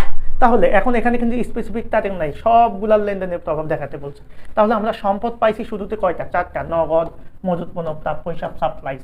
এছাড়া সম্পদ আর কিছু আছে কিনা? এই যে প্রাপ্য হিসাব মানে দেনাদার, এরপরে আমাদের কোনো সম্পদ আছে কিনা? এই যে অগ্রিম বেতন আছে, খেয়াল করো, এই যে কি আছে? 3 মাসের বেতন অগ্রিম। তার মানে সম্পদের ঘরে কয়টা সম্পদ বসবে? 5টা সম্পদ। আর আমাদের দায়ের ঘরে সাধারণত আমাদের এখানে প্রদেয় হিসাব আছে, আর অন্য কোনো ঋণ আছে কিনা? অন্য কোনো ঋণ নাই। তার মানে দায়ের মধ্যে আমাদের একটা দায় হবে। তাহলে সম্পদ পাইলাম আমরা এই অঙ্কে 5টা, সম্পদের 5টা ঘর, দায়ের একটা ঘর, আর একটা ঘর হচ্ছে মালিকানা সত্ত্ব। সো আমরা যদি একটু থিঙ্কিং করি, আমার এই যে ছকটার দিকে একটু তাকাইলে তোমাকে পছন্দ হবে এই যে নগদ, মজুত পণ্য, প্রাপ্য হিসাব, সাপ্লাইজ এবং অগ্রিম বেতন। এটা প্রশ্নে ছিল। আর দায়ের মধ্যে একটা প্রদেয় হিসাবের ঘর আর মালিকানা সত্ত্বের একটা ঘর। মূলধন লিখবো না, আমরা মালিকানা সত্ত্ব লিখবো। আর এই পাশে লিখবো ভাই আগের মতো যেটা বলছি, মন্তব্য। ওকে, মন্তব্যের ঘরে, মন্তব্যের ঘরে কোনটা লিখবো? এই যে মূলধনের ঘরে যা যা বসবে সেগুলোর জন্য একটা করে মন্তব্য আমরা লিখবো। এই হচ্ছে বিষয়। তো আগের মতো এখন আমরা সলভ করব। তবে মাথায় রাখবা, এই অঙ্কটা কিন্তু আমাদের কি পদ্ধতি? নিত্য বা অবিরত মজুত পদ্ধতি। কারণ আমরা জানি হিসাব সমীকরণ বা হিসাব বিজ্ঞানে আমরা লেনদেনগুলোকে দুইটা ভাবে লিপিবদ্ধ করি। একটা হচ্ছে কালান্তিক মজুত পদ্ধতিতে, আর একটা হচ্ছে নিত্য বা অবিরত মজুত পদ্ধতিতে। কালান্তিক মজুত পদ্ধতিতে মাথায় রাখবা, আমাদের কখনোই বিক্রয় বা বিক্রিত পণ্যের ব্যয়ের জন্য আলাদা জাবেদা দেওয়া লাগে না। আর নিত্য মজুত পদ্ধতিতে আমাদের কি করতে হয়, ক্রয়, ক্রয় পরিবহন, ক্রয় ফেরত, ক্রয় বাটা, এগুলোর জন্য আলাদা হিসাব না রেখে এগুলাকে কি লেখা হয়, মজুত পণ্য নামে লেখা হয়। যেহেতু শুরুতে মজুত পণ্য আছে, আমরা একটু ব্যাকে গিয়ে দেখে, যেহেতু শুরুতে আমাদের কি আছে, এই যে মজুত পণ্য আছে, আবার এখানে বলছে বিক্রিত পণ্যের ব্যয় আছে, বিক্রয়ের সাথে বিক্রিত পণ্যের ব্যয়ও আছে। সো এটা আমাদের নিত্য বা অবিরত মজুত পদ্ধতির অঙ্ক। এটাকে আমরা এভাবে সলভ করব। তাহলে নিত্য বা অবিরত মজুত পদ্ধতিতে আমরা সলভ করলেও আমাদের মতো করেই করব। তো আমরা প্রথমে কি পেয়েছি, নগদ, মজুত পণ্য, প্রাপ্য হিসাব, সাপ্লাইজ, এগুলা সম্পদ পাশে আমরা কি করব, লিখে ফেলবো। প্রত্যেকটা টাকা, নগদের টাকা নগদের ঘরে, প্রত্যেকটা টাকা প্রত্যেকটার ঘরে লিখে ফেলবো। আর তদ হিসাব এত টাকা, আর সম্পদ থেকে দায় মাইনাস করে আমরা মূলধন পেয়েছি, এই মূলধনটা। আর যেহেতু এটা মূলধন, এখানে ব্র্যাকেটে লিখে দিব মূলধন মন্তব্যের ঘরে 2,15,000, এটা হচ্ছে মূলধন। প্রথম 1 তারিখের লেনদেনটা আমরা আমাদের জেরগুলা বসাবো, সম্পদ থেকে দায় মাইনাস করলে আমরা যেটা পাবো সেটা মূলধনের ঘরে বসাবো। ডেবিট ক্রেডিট মিলে যাবে। দেখো এই পাশে এই 4টা যোগ করলে যা হবে, এই 2টা যোগ করলে তা হবে। এটা আমাদের শেষ। এবার পরবর্তী যে প্রশ্নটা বলছে, দেখো কি বলছে ভাইয়া, বলছে ধারে বিক্রয় 60,000 টাকা। খুবই গুরুত্বপূর্ণ আলোচনা এটা কিন্তু। ধারে বিক্রয় 60,000 টাকার জাবেদা কি হয়, প্রাপ্য হিসাব ডেবিট, একটু খেয়াল করবা, বিক্রয় ক্রেডিট কত, 60,000। এখন এটা তো আমাদের হলো। তাহলে প্রাপ্য হিসাব ডেবিট মানে আমার বিবরণী ছকে প্রাপ্য হিসাব নামে একটা ঘর আছে না, সেখানে প্লাস হয়ে যাবে। বিক্রয় ক্রেডিট মানে কি, ক্রেডিট পাশে তো বিক্রয়ের ঘর নাই, আছে কোথায়, মূলধন বা মালিকানা সত্ত্বে, মালিকানা সত্ত্বের ঘরে 60,000 প্লাস হয়ে যাবে। কিন্তু এখানে বলছে বিক্রিত পণ্যের ব্যয়, মানে যে পণ্যটা আমি বিক্রি করেছি কত, 60,000 টাকা, সেটার পিছনে আমার ব্যয় হয়েছে কত, 45,000। এটার জন্য আমাদের কিন্তু আলাদা একটা জাবেদা দিতে হবে মজুত পদ্ধতিতে, নিত্য বা অবিরত মজুত পদ্ধতিতে। তো বিক্রিত পণ্যের ব্যয় যেটা, সেটার জন্য আমার বিক্রয়ের এই পণ্যের পিছনে আমার ব্যয় হয়েছে, সো আমার জাবেদা হবে বিক্রিত পণ্যের ব্যয় ডেবিট। এটা একটা ব্যয়, বিক্রিত পণ্যের ব্যয় ডেবিট কত, 45,000, যতটুকু ব্যয় হয়েছে। আর যেহেতু এই পণ্যটা বিক্রি হয়ে গেছে, আমার মজুত পণ্যটা প্রতিষ্ঠান থেকে চলে গিয়েছে, সো জাবেদা হবে মজুত পণ্য ক্রেডিট। এটা হচ্ছে 2 নাম্বার জাবেদা, ক্রেডিট 45,000। এখন আমরা যদি একটু চিন্তা করি ভাইয়া, এই দুইটাকে যদি আমি একটু চিন্তা করি কিভাবে, একটু সুন্দরভাবে দেখো। 1 নাম্বার জাবেদা তো আমার এটা, 2 নাম্বার হচ্ছে আমার এটা। আমি এখন একবার এই 60,000 কোথায় বসাবো, প্রাপ্য হিসাবে প্লাস করব, বিক্রয় মানে মূলধনে প্লাস করব। আবার এই যে বিক্রিত পণ্যের ব্যয়ের কারণে আমার মূলধনের থেকে কমে যাবে, কারণ এটা ব্যয় মূলধন থেকে মাইনাস হবে, আবার এটা মজুত পণ্য থেকে মাইনাস হবে। তো অনেকে কি করে, এই দুইটাকে 1 + 2 এটাকে একসাথে করে ফেলে। কিভাবে, আমরা জানি এই যে বিক্রয় থেকে বিক্রিত পণ্যের ব্যয় বাদ দিলে আমরা মুনাফা পাই। তো অনেকে কি করে, 60,000 45,000 টাকার পার্থক্য যে 15,000 টাকা, সেটা মুনাফা হিসাবে, এটাকে মুনাফা হিসাবে লিখে ফেলে। কোথায়, মূলধনের এখানে 15,000 টাকা মুনাফা হিসাবে লেখে প্লাস করে। এভাবেও করতে পারো। আর তুমি যদি মনে করো যে স্যার আমি দুইটা আলাদা আলাদা জাবেদা দিব, আমি আলাদা আলাদাভাবে লিখবো, একই জিনিস হবে, কোনো প্রবলেম নেই। তাহলে প্রাপ্য হিসাবে প্লাস হবে কত, প্রাপ্য হিসাবে প্লাস হবে 60,000, খেয়াল করবা। মজুত পণ্যে মাইনাস হবে 45,000। এই দুটা কিন্তু ফিক্স। এখন একবার বিক্রয়ের হিসাবে তুমি মূলধনের সাথে 60,000 প্লাস করতে পারো, বিক্রিত পণ্যের ব্যয়ের জন্য মূলধন থেকে 45,000 মাইনাস করতে পারো। তো মূলধনে 60,000 প্লাস করা আর 45,000 মাইনাস করা মানে মূলধনে কত প্লাস করা, 15,000 প্লাস করা, ওই যে মুনাফা। তো আমাদের অঙ্কগুলাতে সাধারণত দেখবা যে বইগুলাতে বা ইয়াগুলাতে দেখো, আমি বলেছি আমার প্রাপ্য হিসাব 60,000 টাকা প্লাস হবে, মজুত পণ্য 45,000 টাকা মাইনাস হয়ে যাচ্ছে, কারণ মজুত পণ্য তো ক্রেডিট। কিন্তু বিক্রিত পণ্যের ব্যয় ডেবিট কত, 45, তাহলে এখানে 45 মাইনাস হতো, খেয়াল করো। আর আমার বিক্রয় ক্রেডিটের কারণে 60,000 টাকা কি হতো, প্লাস হতো, 60,000 টাকা প্লাস হতো। এখন 60,000 একবার প্লাস, আবার 45,000 মাইনাস। তো এটার জন্য আমরা একসাথে কি করতে পারি, এটাকে একসাথে আমি কি করতে পারি, 60 প্লাস আর 45 মাইনাস হলে আমার এখানে টোটাল থাকে কত, 15,000 টাকা। এটা কি মুনাফা বা আয়, এটা লিখে ফেললাম। আর এই পাশে তো আমাদের 60 থেকে 45 গেলে দেখো এখানে 15,000ই থাকে। সো বোঝা যাচ্ছে এটা কিন্তু আমাদের জন্য খুব ইজি বিষয়। সো এই লেনদেনের জাবেদাটা আমরা এভাবে করব। আমি আশা করি তোমরা বুঝতে পেরেছ, তোমরা এই জিনিসটা বুঝতে পেরেছ। ওকে, কারো যদি কোনো প্রবলেম থাকে আমার সাথে শেয়ার করবো। আমি আবারও বলতেছি, কেউ যদি মনে করো যে স্যার আমি কি করব, আমি এখানে 60 প্লাস করেছি, এখানে 60 প্লাস করব, ফাইন, বিক্রয়ের। এরপরে আমি এখানে 45 মাইনাস করেছি, এখানে বিক্রিত পণ্য ব্যয়ের, এখানে আমি 45 মাইনাস করব, ঘুরে ফিরে কথায় এক। ওকে, সো এটা নিয়ে এত টেন্স হওয়ার কিছু নাই, তোমরা তোমাদের মতো করে এটা করতে পারবা। এবার পরবর্তী যে প্রশ্নটা আছে সেটা কি? পরবর্তী প্রশ্নটা বলছে ভাইয়া কি বলছে, তাহলে এই লেনদেনটা আমাদের জন্য খুব গুরুত্বপূর্ণ। 3 মাসের বেতন অগ্রিম প্রদান করা হয়েছে, তো অগ্রিম বেতন যদি দিই আমাদের জাবেদা কি হবে? অগ্রিম বেতন ডেবিট, এটা একটা সম্পদ, ব্যয় অগ্রিম হলে সম্পদ হয়ে যায়, এটা আর ব্যয় থাকে না। অগ্রিম বেতন ডেবিট কত? 15,000, আর কি নগদান ক্রেডিট কত? 15,000। তার মানে অগ্রিম বেতন ডেবিট মানে সম্পদে ডেবিট পাশে 15,000 টাকা বাড়ছে। আবার আমার নগদ ক্রেডিট, নগদ কমে যাচ্ছে, তার কারণ নগদ এখানে ক্রেডিট, কিন্তু ওখানে তো নগদ সম্পদ হিসাবে ডেবিট। তার মানে এই 15,000 টাকা কি হচ্ছে? এই 15,000 টাকা কোথায় যাচ্ছে? একবার অগ্রিম বেতন ডেবিট, তাহলে অগ্রিম বেতনের ঘরে ডেবিট হয়ে যাচ্ছে এই যে 15,000, আর নগদান ক্রেডিট মানে নগদের ঘরে মাইনাস হয়ে যাচ্ছে। আমি একটু আগে বলেছিলাম, মনে আছে, একই পাশে বসলে একবার প্লাস হলে একবার মাইনাস হয়ে যাবে। দেখো এখানে মজুদ অগ্রিম বেতনে প্লাস হচ্ছে, এখানে কিন্তু নগদ আবার মাইনাস হয়ে যাচ্ছে, কারণ ওই পাশে কিছু নাই, মানে ব্যালেন্স তো জিরো থাকতে হবে, দুই পাশ তো কি থাকতে হবে? সমান থাকতে হবে। এটার জন্য মন্তব্য লাগবে না, কারণ মূলধনের ঘরে বসে নাই। এবার পরের যে প্রশ্নটা আছে আমরা একটু যদি দেখি, দেনাদারের কাছ থেকে খুবই গুরুত্বপূর্ণ কথা, খুবই গুরুত্বপূর্ণ কথা, সরি আমরা কি বললাম, এই যে এখানে আসো, দেনাদারের নিকট থেকে 3% বাটা মঞ্জুর সাপেক্ষে নগদ আদায় করছো 87,300 টাকা। মানে তুমি আমার কাছে টাকা পাইতা, আমি তোমার দেনাদার, আমার কাছ থেকে তুমি টাকা আদায় করেছো কত? 87,300। এই 87,300 টাকা যে আদায় করেছো, এটা এমনি এমনি করো নাই, আমাকে কত পার্সেন্ট ছাড় দিয়েছো? বাট্টা দিয়েছো 3%, মানে তুমি আমার কাছ থেকে 100% টাকা আদায় করো নাই। তাহলে 100%-এর মধ্যে তুমি যদি 3% ছাড় দাও, আমার কাছ থেকে আদায় করেছো কত পার্সেন্টের টাকা? 97%-এর টাকা। তাহলে আমি যে টাকাটা আদায় করেছি এটা হচ্ছে আমার কত? 97%-এর টাকা। এখন আমি আসলে ছাড় কত দিয়েছি? 3%, সেটা দিয়ে আমি বাট্টাটা বের করে নেব। তাহলে বাট্টা বের করলে আমাদের আসবে হচ্ছে, যদি কাটাকাটি করি আমরা, কাটাকাটি করলে আমাদের আসবে এখানে প্রায় কত? 2300 টাকা বাট্টা। তাহলে এটার জাবেদা কি হয়? আমি নগদে পেয়েছি কত? নগদে পেয়েছি 87,300, তাহলে আমার জাবেদা কি হবে? নগদ ডেবিট বা নগদান ডেবিট 87,300, 87,300 বাট্টা ছাড় দিয়ে, সরি এটা 2,700 হবে ক্যালকুলেশনে। ওকে, 87,300 হলে 2,700 হয়। আর নগদান ডেবিট, আর আমি বাট্টা দিয়েছি কত? 2700, বাট্টা ডেবিট 2700 হিসাব করো। আর আমার আসলে দেনাদারের কাছ থেকে পাওয়ার কথা ছিল কত? তাহলে টোটাল আমার পাওয়ার কথা ছিল 90,000। দেনাদার ক্রেডিট 90,000, কারণ তার কাছ থেকে তো আমি আদায় করে ফেলছি, যদিও 2700 টাকা কম আদায় করছি, এটা আমি তাকে ছাড় দিয়েছি। তার মানে আমার সম্পদ কমে যাবে টোটাল 90,000। আর এখন দেখো এই 90,000-এর 3% করো, 90,000-এর 3% করলে ওই যে 2700, এই 2700 মাইনাস করার কারণে তুমি পেয়েছো মূলত 87,300।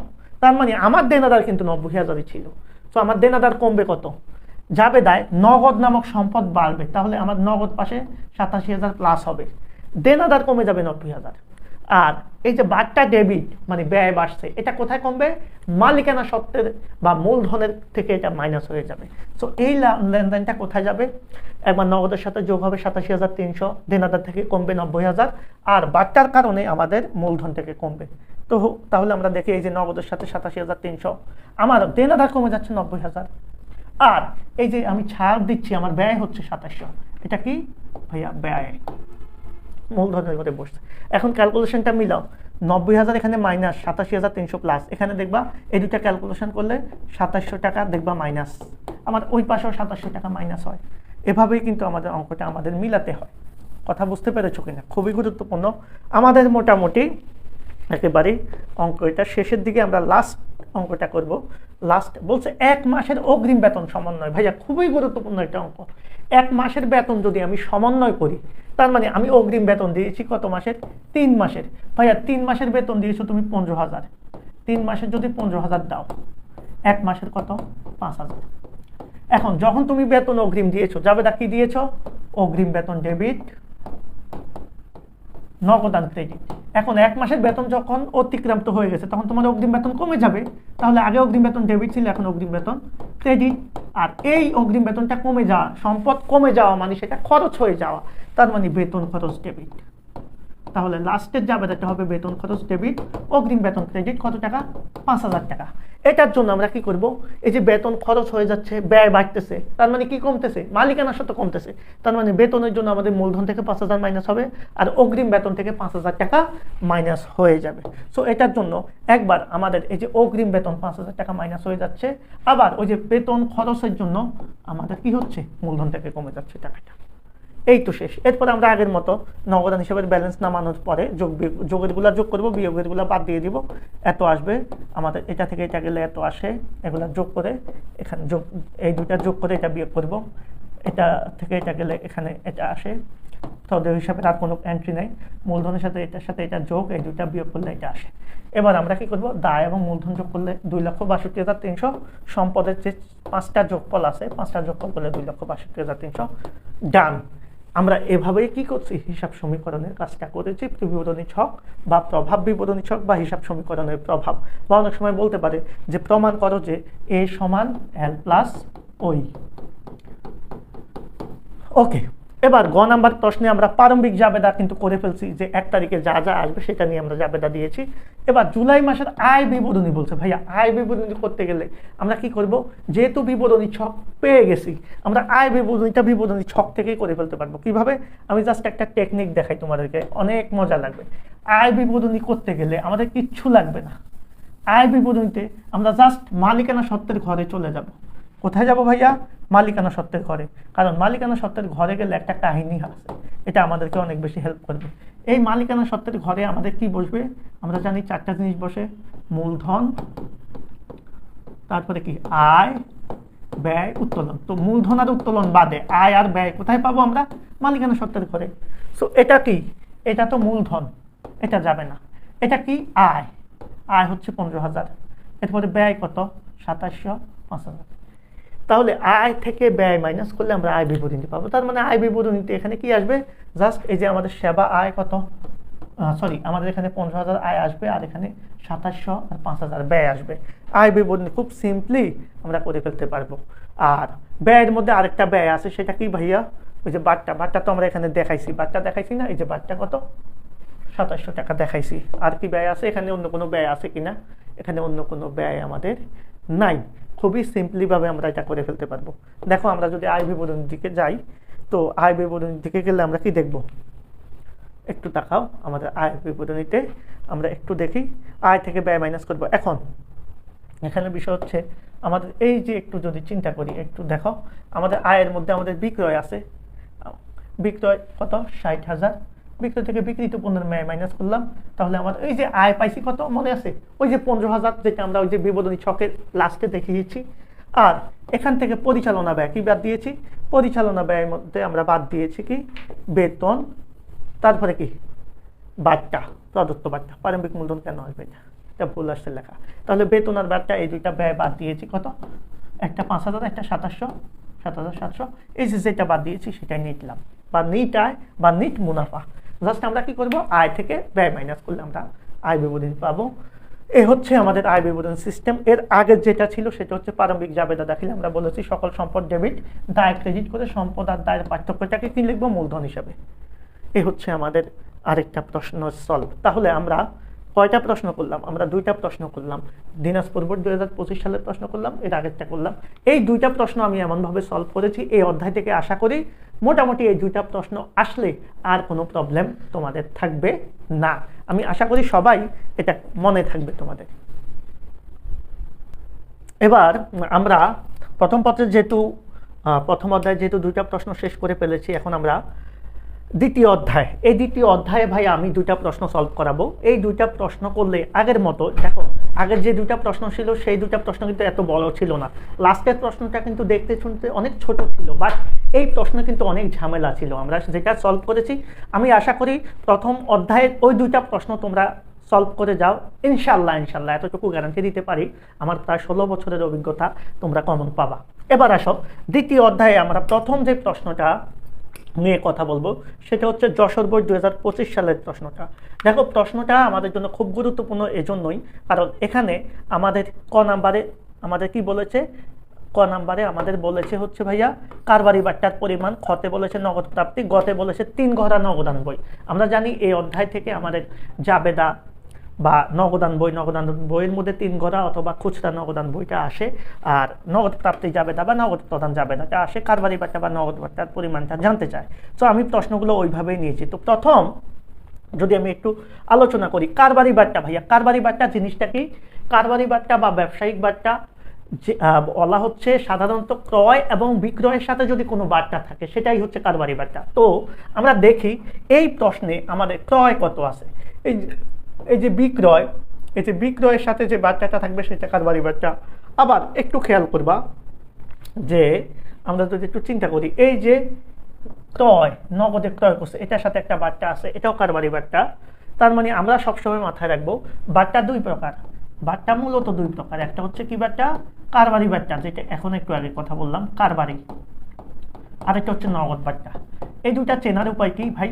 কারবারি বাট্টার সাথে সবসময় ক্রয় অথবা বিক্রয় সরাসরি বলা থাকবে, ক্রয় বিক্রয়ের মধ্যে বাট্টা থাকলে সেটা কারবারি বাট্টা। আর নগদ বাট্টা হচ্ছে মাথায় রাখবা দেনাদার এবং পাওনাদারের সাথে যে বাট্টা থাকবে সেটা নগদ বাট্টা। তো দেনাদার পাওনাদারের সাথে বাট্টা থাকবে, দেনাদারের সাথে থাকে প্রদত্ত বাট্টা, আর পাওনাদারের সাথে থাকে প্রাপ্ত বাট্টা। পাওনা প্রাপ্ত, দেনাদার প্রদত্ত, এভাবে মাথায় রাখবা ক্রয় বিক্রয় কারবারি বাট্টা।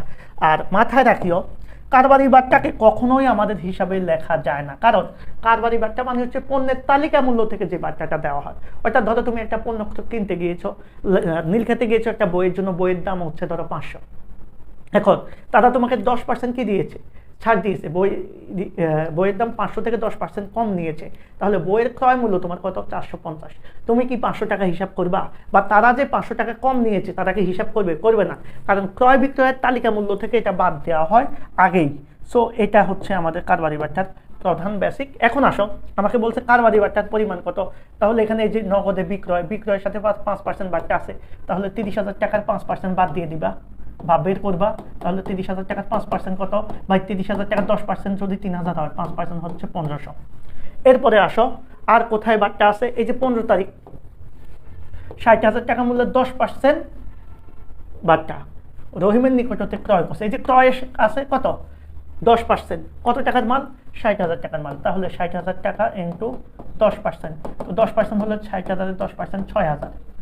আর কোনো কারবারি বাট্টা আমার জানা মতে নাই। এখন বলবা যে আরো 2টা বাট্টা আছে, তো এই যে এখানে 2% বাট্টা, বা এখানে এই যে একটা পার্থক্য আছে, এগুলা ভাই কার সাথে? এই যে দেনাদার বা পাওনাদারের সাথে। সো আমি একটু আগেই বলেছি দেনাদার পাওনাদারের সাথে যে বাট্টা থাকবে সেটা নগদ বাট্টা, সেটা আমাদের নগদান বইতে আসবে। সো কারবারি বাট্টার পরিমাণ এখানে কত হবে? 1500, 6000, 7500। আমরা যদি একটু চিন্তা ভাবনা করে দেখি যে আমাদের ক নাম্বার প্রশ্ন, যেটা একটু দেখো, আমাদের এখানে আরেকটা বাট্টা ছিল কারবারি বাট্টা, আমাদের চোখে পড়ে নাই, কোথাও একটা জায়গায় আছে। দেখো আমরা যদি একটু থিঙ্কিং করি, এই যে এখানে 2 তারিখ আছে, ওকে, এরপরে 15 তারিখ আছে, আর কোথায় আছে কারবারি বাট্টা? এত টাকার চেক পেয়ে অনুমোদন করা হলো, ব্যাংক হতে মঞ্জুরিকৃত সুদ, ধার্যকৃত চার্জ, মালিক এত টাকার পণ্য উত্তোলন করেছে, 2% বাট্টায় পাওনা না, বিক্রয় করে 14,000 টাকা। আচ্ছা, এখানে আছে 28 তারিখ।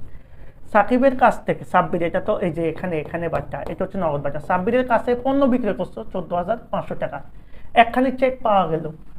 আর উক্ত পণ্যের ক্রয় মূল্য ছিল কত? 16,000 টাকা। একটু খেয়াল করবা আর কোনো জায়গায় বাট্টা আছে কিনা, আমরা একটু যদি খেয়াল করি, এখানে আর তেমন কোনো জায়গায় বাট্টা নাই।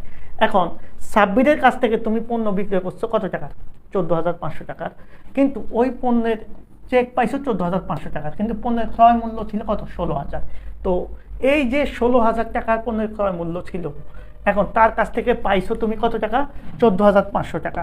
দ্যাট মিনস এখানে আমাদের এই যে বিক্রয় করে বাট্টা দিয়েছ সেটা কত?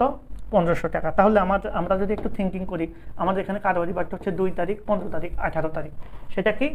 আমি এই যে বিক্রয় বাট্টা বের করেছি 1500, 30,000 টাকার 5%, কারবারি বারটা হচ্ছে ক্রয় বারটা হচ্ছে 10%, 60,000 টাকার 6,000, এবং বিক্রয় বারটা হচ্ছে 1600 এবং 16,000 মাইনাস 14,500 মানে 1500। টোটাল কারবারি বারটার পরিমাণ আমার 9,000 টাকা। এই বারটাগুলা সবসময় যেমন বিক্রয় থেকে 30,000 থেকে এটা বাদ দিয়ে আমরা বিক্রয়ের মূল্যটা হিসাব করব, তাহলে বিক্রয় মূল্য হবে 28,500। 60,000 থেকে 6,000 মাইনাস করবো 54,000, আর এখান থেকে কত 1500 মাইনাস করলে 14,500। এগুলো আমরা হিসাব করব, বাকিগুলা কিন্তু হিসাবে আসবে না, অর্থাৎ এই কারবারি বার্তাগুলো কিন্তু আমাদের আর হিসাবে আসবে না। ক নাম্বার প্রশ্ন আমরা পাইলাম, খ নাম্বার হচ্ছে নগদ প্রাপ্তি জাবেদা। তো নগদ প্রাপ্তি জাবেদা যদি আমরা একটু থিঙ্কিং করি, আমরা নগদ প্রাপ্তি জাবেদা সাধারণত কি হবে, মাথা থাকবে সকল নগদ প্লাস চেক। নগদ প্রাপ্তি এবং নগদ প্রদান জাবেদা করতে বললে আমরা সবসময় কি করব, নগদ কত টাকা পেলাম বা চেকে যা পাইলাম সেটাই হিসাব করবো, অন্য কিছু আসবে না। তার মানে সকল নগদ এবং চেক প্রাপ্তি নগদ প্রাপ্তি জাবেদায় আসবে। আর নগদ প্রদানে যাবে কি, নগদ প্রদান জাবেদা হচ্ছে নগদ এবং চেক প্রদান, মানে চেক যদি আমরা প্রদান করি সেটা নগদ প্রদানে যাবে, এগুলা যদি পাই তাহলে নগদ প্রাপ্তি জাবেদায় আসবে। তো আমরা একটু যদি থিঙ্কিং করি, দেখো এখানে আমাদের নগদ প্রাপ্তি জাবেদা কি কি আসে নগদে পাইলে। তো নগদে আমরা কি কি পাই, আমরা যখন নগদে পণ্য বিক্রি করি তখন নগদান ডেবিট হয়।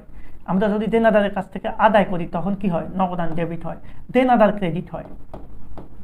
আবার পণ্য বিক্রি করলে বিক্রয় ক্রেডিট হয়, সম্পদ বিক্রি করলে সম্পদ ক্রেডিট হয়।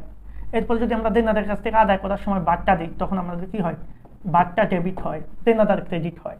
অর্থাৎ আমরা কি দেখলাম, আমার ডেবিট পাশে নগদ হয় এবং বার্তা হয়, আর ক্রেডিট পাশে কি হয়, দেনাদার হয়, বিক্রয় হয় এবং অন্যান্য হিসাব হয়। এটা হচ্ছে ছক।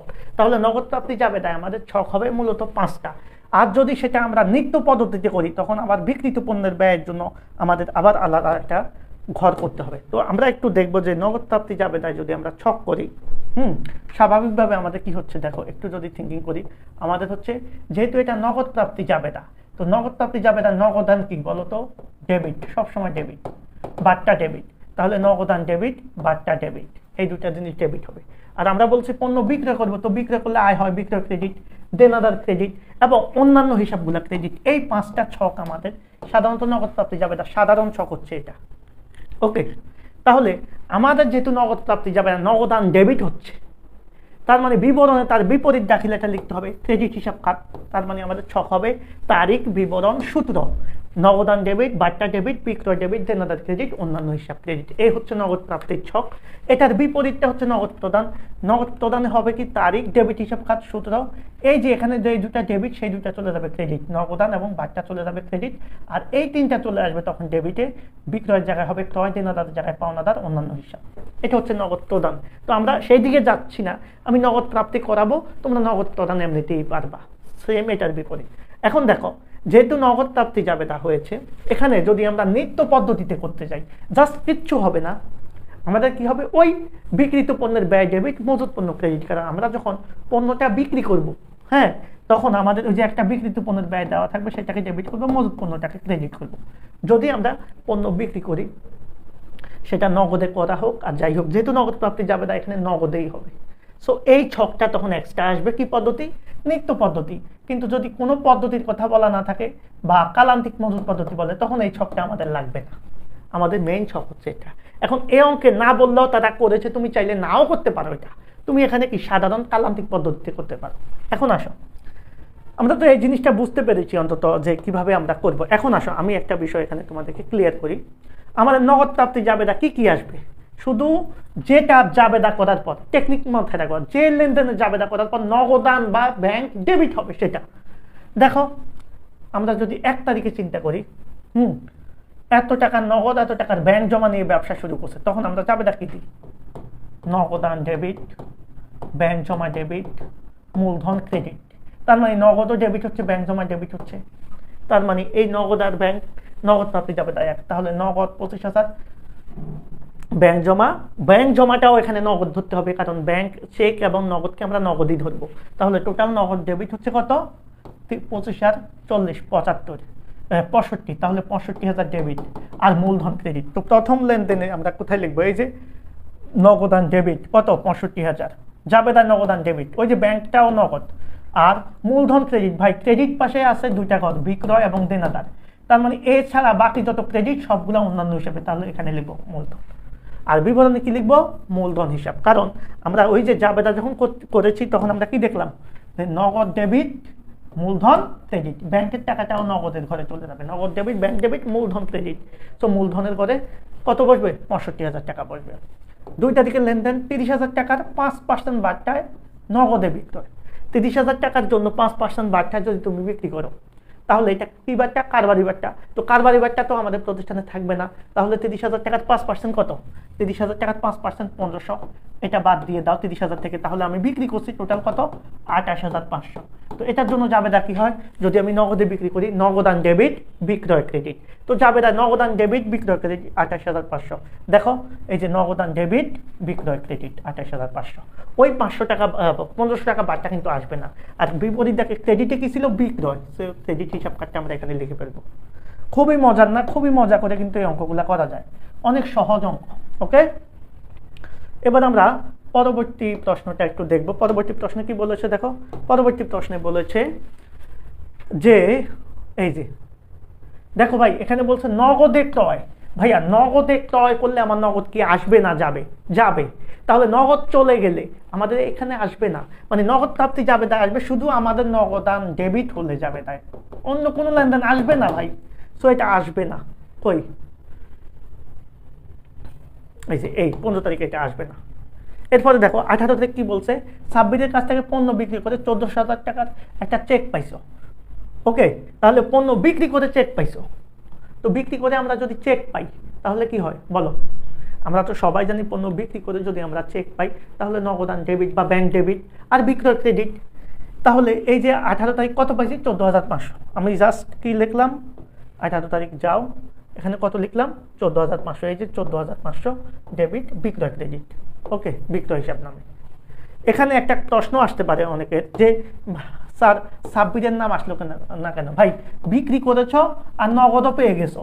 যদি আমরা বিক্রি করার পর নগদ কথা থাকে তখন ব্যক্তির নাম বা প্রতিষ্ঠানের নাম আসবে না, বাকিতে বিক্রি হলে ব্যক্তির নাম বা প্রতিষ্ঠানের নাম আসতো। এরপরে একটা চেক পাওয়া গেছে, যা পাবো সেটাই আসবো।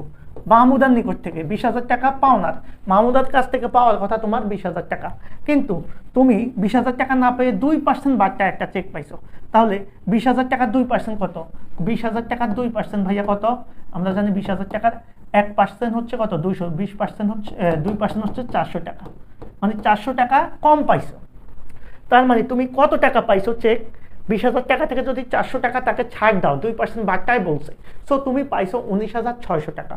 তাহলে জাবেদা কি দাঁড়াচ্ছে তোমার? জাবেদা দাঁড়াচ্ছে নগদান ডেবিট, চেক বা ব্যাংক ডেবিট। তো এখানে নগদ আর ব্যাংক তো একই, নগদান ডেবিট কত? 19,600। খেয়াল করবা, বার্তা ডেবিট, বার্তা দিচ্ছ কত তাকে? 400। আর মাহমুদাকে, এই যে মাহমুদা দেনাদার, সো মাহমুদা ক্রেডিট হয়ে যাচ্ছে টোটাল 20,000। সো এই জাবেদা থেকে আমরা কি বুঝলাম? আমি নগদের ঘরে ডেবিট পাশে কত লিখবো? 19,600, বার্তার ঘরে লিখবো 400, আর মাহমুদা বা দেনাদারের ঘরে লিখবো 20,000। একটু দেখো, এই যে নগদের ঘরে 19,600, বার্তার ঘরে 400, মাহমুদার ঘরে লিখলাম কত? 20,000। ওকে, শেষ। এবার পরের যে লেনদেনটা, সেই লেনদেনটা, ও আমাদের 13 তারিখের লেনদেনটা আমাদের ভুলে মিসিং হয়ে গেছে। যে 13 তারিখ শিক্ষানবী সালামি পাইছো 900 টাকা, তো নগদান ডেবিট শিক্ষানবী সালামি ক্রেডিট, নগদান ডেবিট শিক্ষানবী সালামি ক্রেডিট। তো আমরা লিখবো এই যে 13 তারিখ নগদান ডেবিট শিক্ষানবী সালামি ক্রেডিট, ক্রেডিট পাশে কোনো ঘর নাই মানে অন্যান্য ঘর, সো এটা কি? শিক্ষানবী সালামি। খুব নর্মাল জিনিস, এগুলো আমরা পারবো। পরের যে লেনদেনটা আছে পাওয়া গিয়েছে, তাহলে কি কি পাইলাম? এই যে 1 তারিখের লেনদেনটা পাইলাম, 2 তারিখের পাইলাম, 13 তারিখের পাইলাম, তারপরে কি পাইলাম? 18 তারিখে সেখানে হ্যাঁ পাইলাম, 18 তারিখেরটা পাইলাম, শিক্ষানবী সালামি পাইলাম। এরপরে 24 তারিখেরটা পাইলাম। এরপরে মালিক নিজ প্রয়োজনীয় টাকা ব্যবসা থেকে পণ্য উত্তোলন করেছেন। আচ্ছা, উত্তোলন করলে তো ব্যবসা থেকে চলে যাবে, সো এটা আসবে না। আমাদের নগদ পাইলাম কি? ব্যাংক সুদ মঞ্জুর করলো এবং চার্জ ধার্য করলো। একটা বিষয় মাথায় রাখবা, আবার ব্যাংক থেকে উত্তোলন, এখানে একটা কথা আছে। এরপরে 30 তারিখ শফিকের নিকট থেকে 8,000 টাকার চেক পেয়ে সেটা সঙ্গে সঙ্গে বার্তা অনুমোদন করছে। এখানে একটা বিষয় দেখাই, আমরা যে 4টা লেনদেন আমরা এখানে লিখছি, একটু খেয়াল করবা, খুবই গুরুত্বপূর্ণ আলোচনা। আমি যদি এটাকে একটু মুছে দিই, আমি একটু মুছে দিচ্ছি। এখানে যে লেনদেনগুলো নগদ প্রাপ্তি যাবে, তা সাধারণত এতগুলো লেনদেন দিবে না। এই লেনদেনগুলোর প্রত্যেকটাতে কি ছিল? প্রত্যেকটাতে আমাদের কি ছিল? নগদান কি ছিল, ডেবিট ছিল। দেখো প্রত্যেকটা লেনদেন কিন্তু আমাদের নগদের ঘরে বসছে, কথা বুঝছো। এখানে কিন্তু এমন না যে নগদের বা চেক ডেবিট ছিল বিধায় এটা আসছে। জাবেদায় যদি আমরা কখনো চলে যাইতে দেখি, ধরো এখানে যেমন উত্তোলন করছে, ব্যবসা থেকে পণ্য উত্তোলন করছে, ভাই ব্যবসা থেকে উত্তোলন করলে তো চলে যায়, তাহলে এটা আসে নাই। এরপরে ক্রয় করছে, চলে যায়, ক্রেডিট হচ্ছে, আসবে না। ওকে, এখন আসো আমাদের পরবর্তী এই জিনিসটা দেখো, ব্যাংক কর্তৃক মঞ্জুরিকৃত সুদ। ব্যাংক যদি আমাকে সুদ দেয়, তাহলে আমার ব্যাংকে টাকা পালে আমাদের যাবে কি হবে, ব্যাংক হিসাব ডেবিট, ব্যাংক সুদ ক্রেডিট। তো ব্যাংক হিসাব ডেবিট মানে নগদান হিসাব ডেবিট, নগদ প্রাপ্তি যাবেদার জন্য নগদ আর ব্যাংক এক। সো ব্যাংক সুদ মঞ্জুর, এটার জন্য আমাদের কি হবে বলতো, ব্যাংক ডেবিট আর ব্যাংক সুদ ক্রেডিট। ব্যাংক ডেবিট মানে নগদান ডেবিট, তার মানে ডেবিট পাশে নগদের ঘরে লিখবো 200, আর অন্যান্য ব্যাংক সুদ ক্রেডিট মানে অন্যান্য ঘরে লিখবো 200। দেখো আমরা একটু এখানে যদি চিন্তা করি, এই যে কত, ব্যাংক ডেবিট মানে নগদান ডেবিট, আর ব্যাংক সুদ মানে অন্যান্য হিসাব, এই যে ব্যাংক সুদ হিসাব।